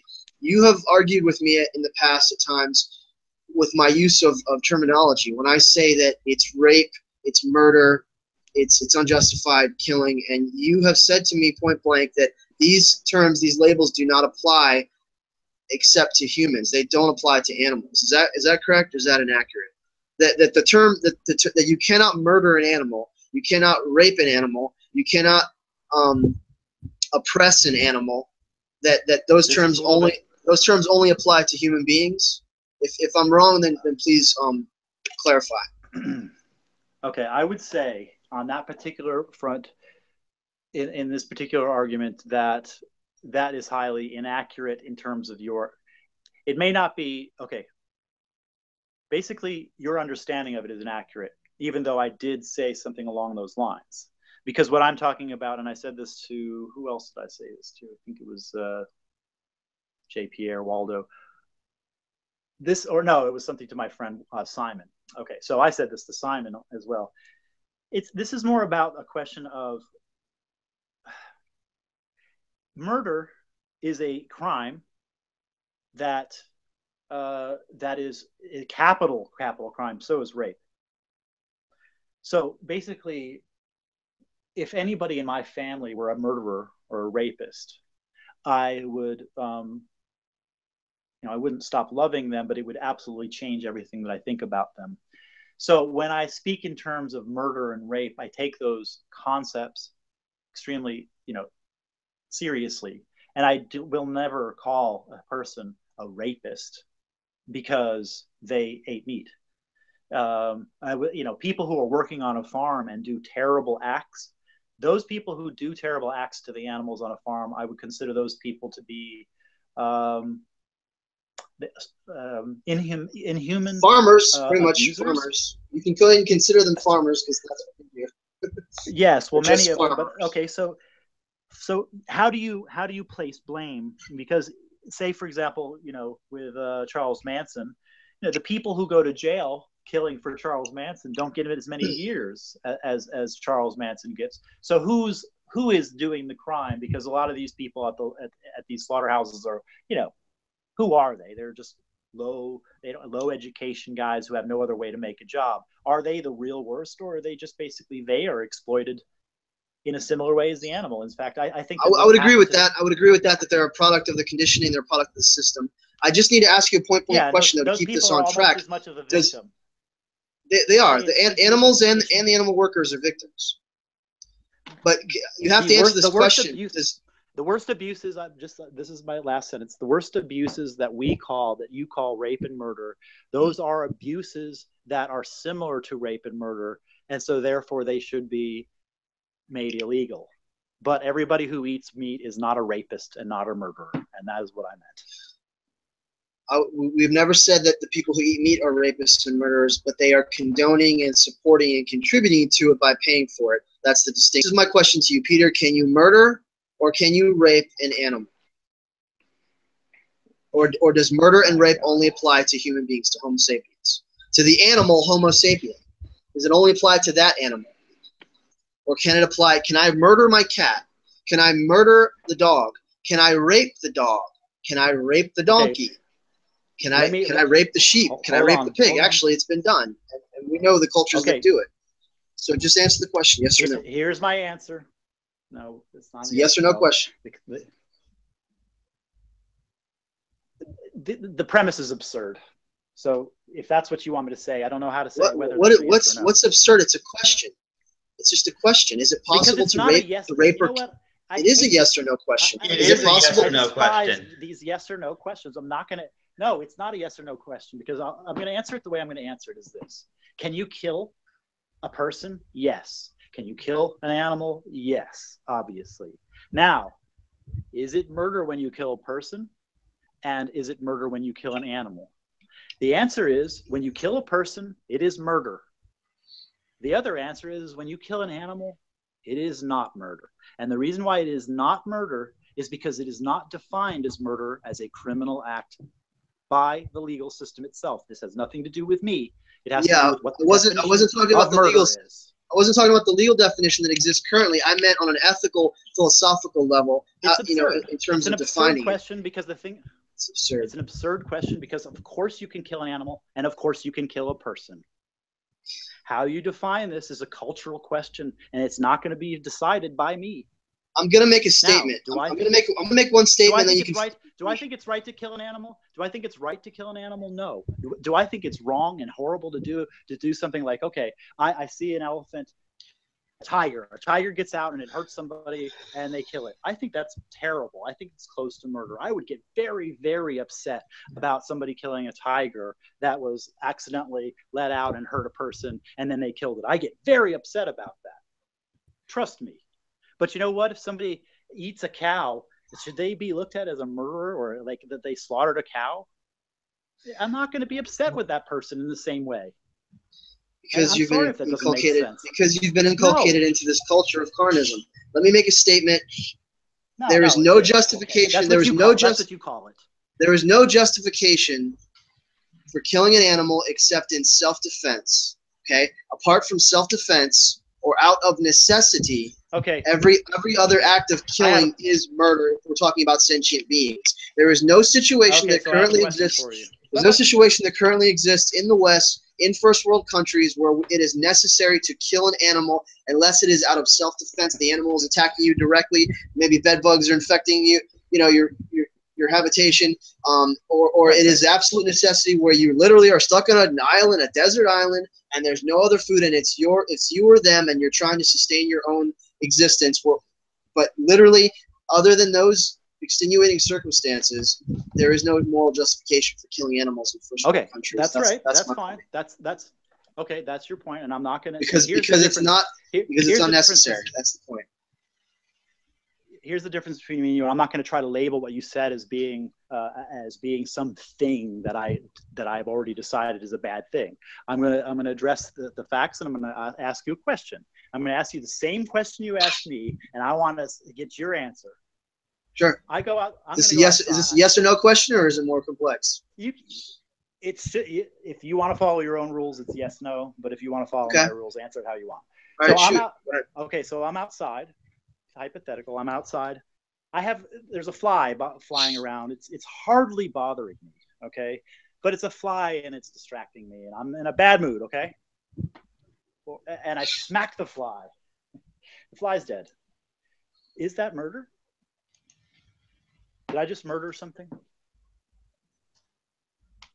That's my question. If the fly was not carrying an infectious disease that you knew about that was directly threatening your life, I would say you murdered that fly unnecessarily. Yes, I would say you murdered that fly unnecessarily.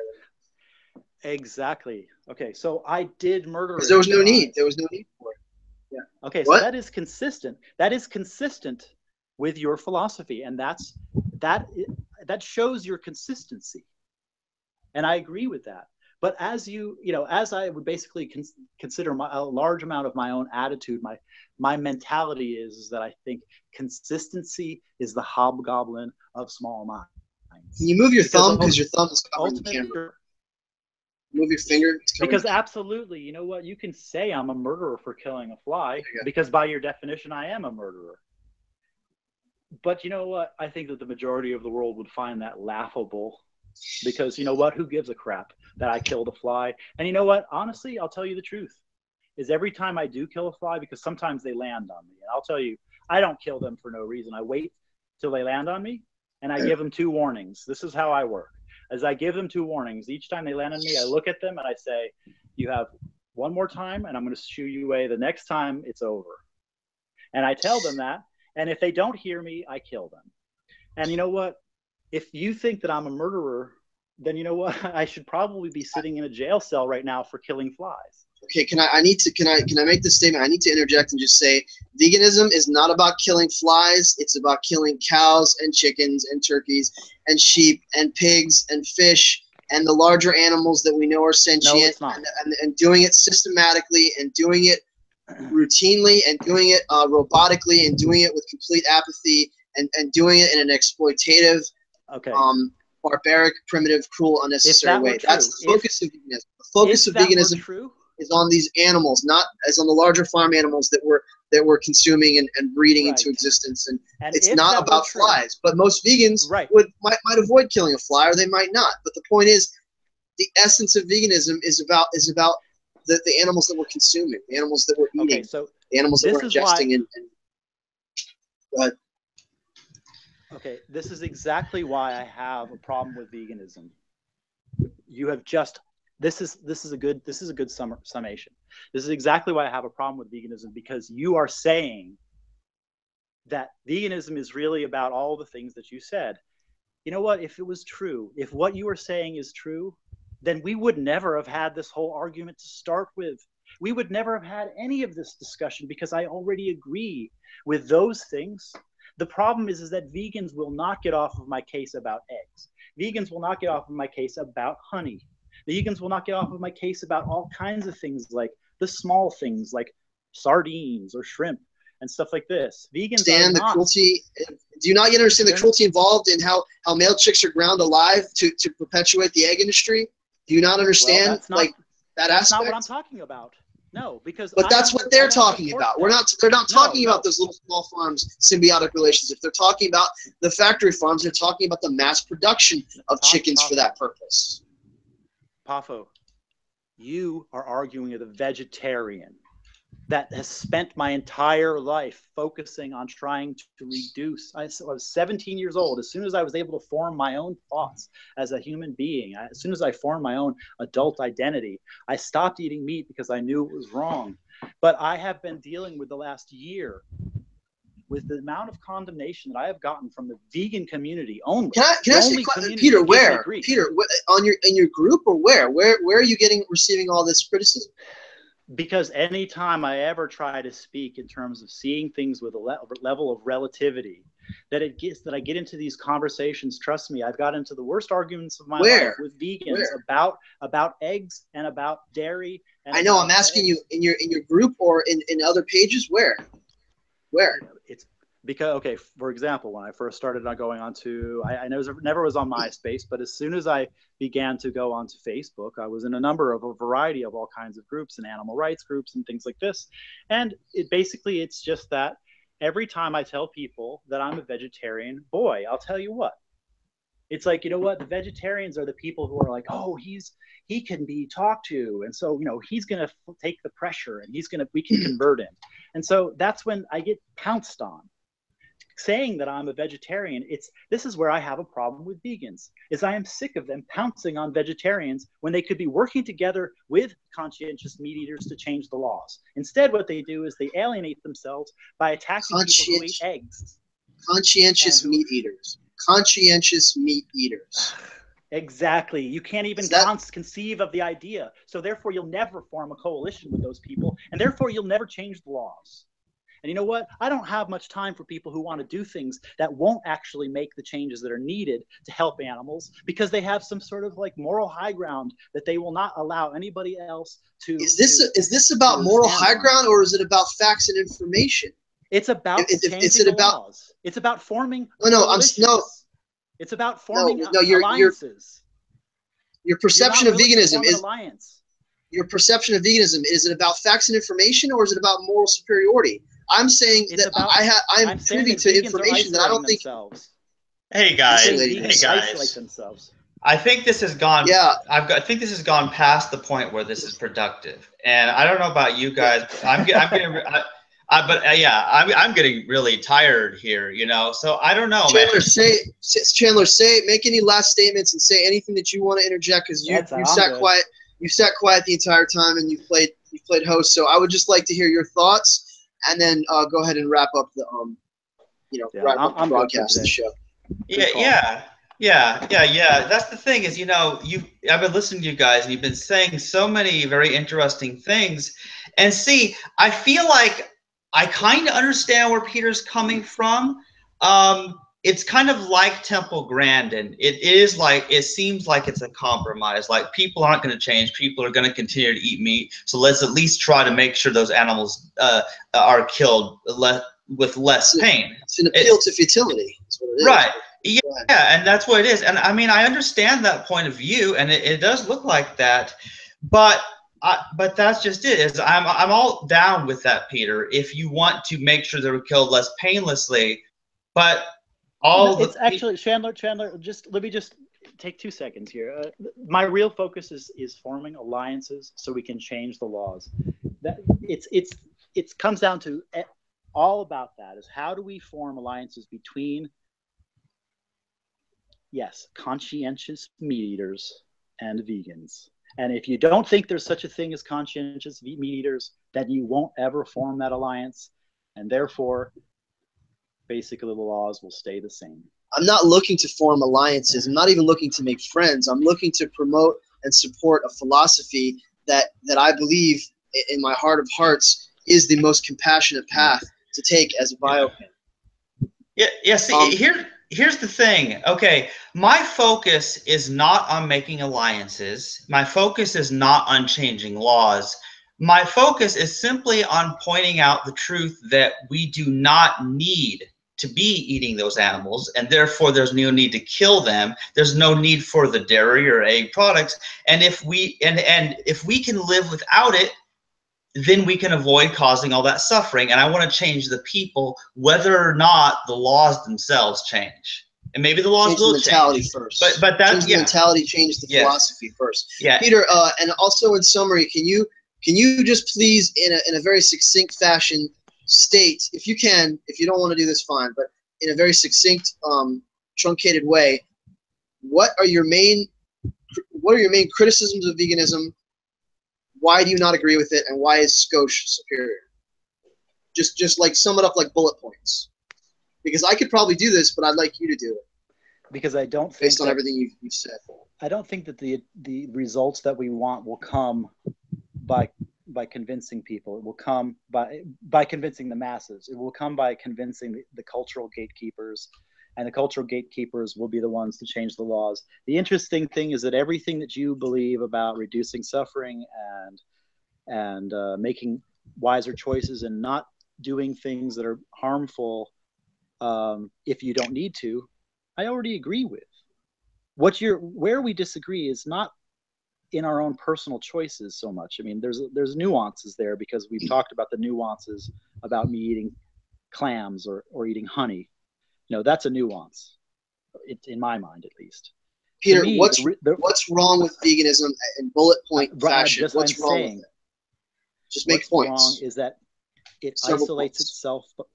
It isolates itself by alienating itself from potential allies that could actually help it achieve its own ends. And I think that in a lot of ways, as a philosophy, it is internally self-effacing, or what am I saying? It could be so much more powerful if it was willing to not be so black and white. And that's my main, that's my summary. And I would also probably add, you don't agree with the approaches of many vegans, and you don't agree with that's another issue. The obsessive, maybe critical, judgmental nature of that you perceive vegans having. Oh, you know what? I have a good way a point of saying this. I said this to Chandler before we got on. In fact, right when you jumped on, I had this really. I wanted to make this analogy. Imagine if people didn't understand that gold was valuable, right? It's just this shiny rock. It doesn't have any inherent value. It's just gold. So you come to a person with 20 pounds of gold and you say, take this gold, take this stuff. It's good. You're going to like it. You want it. And the person will be like, it's heavy. And you're like, it's important. Take it. Or else you're a fool if you don't take this. And the person's be like, get this heavy rock away from me. I can't carry all of that. Go away. That's what they're going to say. You have to convince them. You have to tell them what that gold means. And then when they are willing to open their hands and take the gold from you, it's because they know it's important. If you try to push something of great value on somebody and they don't know what it means, they're just going to push you away and go, this guy's crazy. He's pushing this. He wants me to carry this like weird shiny rock, and I've got to do stuff. I've got to get somewhere. It's too heavy. No, great analogy. Great analogy, Peter. And that is exactly what we do as vegan activists, just so you know. It's exactly what we do. Right. It's called you alienate people and make them feel like what you're offering. We explain the necessity of it. We explain the environmental consequences. We explain the health benefits. We explain the ethical aspect of it, the ethical side of it. We literally showcase that's a great violence. What we do is we educate. We share information. And those are the we share the information. And those are the vegans I applaud. Those are the vegans I admire. Those are the vegans that I make the luminaries of my page. It's the vegans that don't know how to give somebody 2 pounds of gold or 20 pounds of gold and make people realize how good that is. It's the ones who make people look at this object and call it like worthless. That's the ones that I have a problem with, is people who are pushing something that people don't want. Okay, you don't like pushy vegans. And that's because we've never heard that before. So go ahead and give me the superiority of SCOSH, just the superiority of SCOSH. That it's not, because it's not a black and white thing. No, I'm trying to define this, because it's not a black and white thing. No. SCOSH is superior. We're done. I think we're done. I think we really are done. Yeah, I mean, I want to give Chandler the final words. Yeah. Okay. I mean, I really hope that this was a productive conversation in some way. I mean, I don't know what you guys think, but hopefully this will be of value to those listening, you know, as they look at what's that, Peter? I think it might be. You may have to edit it down. If you could edit this down, we might have a lot of gold in this one. But I feel, let me just say this to anybody who's listening and who's still here. to anybody who's heard this whole conversation, I salute you for going through all of that, because I don't know how I last. Yeah, it wasn't easy. You weren't on, the chopping block. You weren't being criticized. You weren't being attacked. I literally tried to give you a platform, and I just responded to the points you made. That's all. So, I'm sorry that I was going to say I'm sorry we disagree, but literally this was your show, Peter. Yeah. We literally gave you the floor. Yeah. Well, I was going to just say I took my head off the chopping block a couple times before you could swing the blade. I'm not swinging anything except Peter. Logic and reason. But yeah. Okay, hey Peter. Before we end this, I have one question for you, and this may be a yes or no question, so I hope you can handle that. But are you glad that we did? Are you glad that we did this hangout? Yes. I'm very glad to hear that. I was hoping it wasn't a waste of time. I don't think so. I only think that maybe, it's such, I feel bad for anybody having to watch this, because I'm sure that they were like probably having a million times of squirming with my answers or Poffo's. I'm sure we've.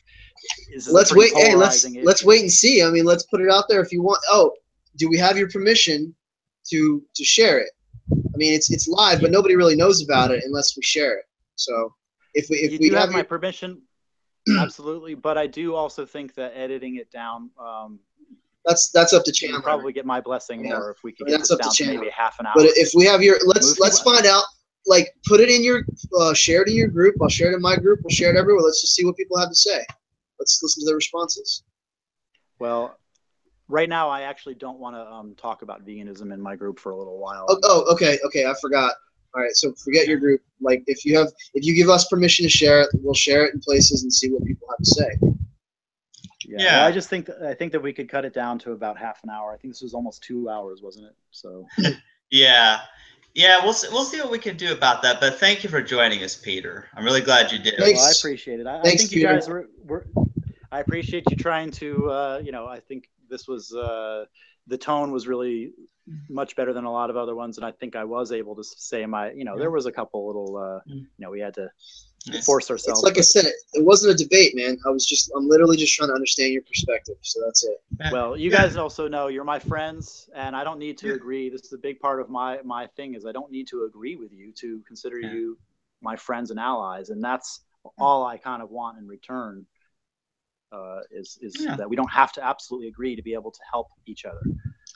Absolutely, Peter. And I know that Poffo does respect you as a friend, and that's why he feels that you're worth having this conversation with. And I hope you know that, And of course.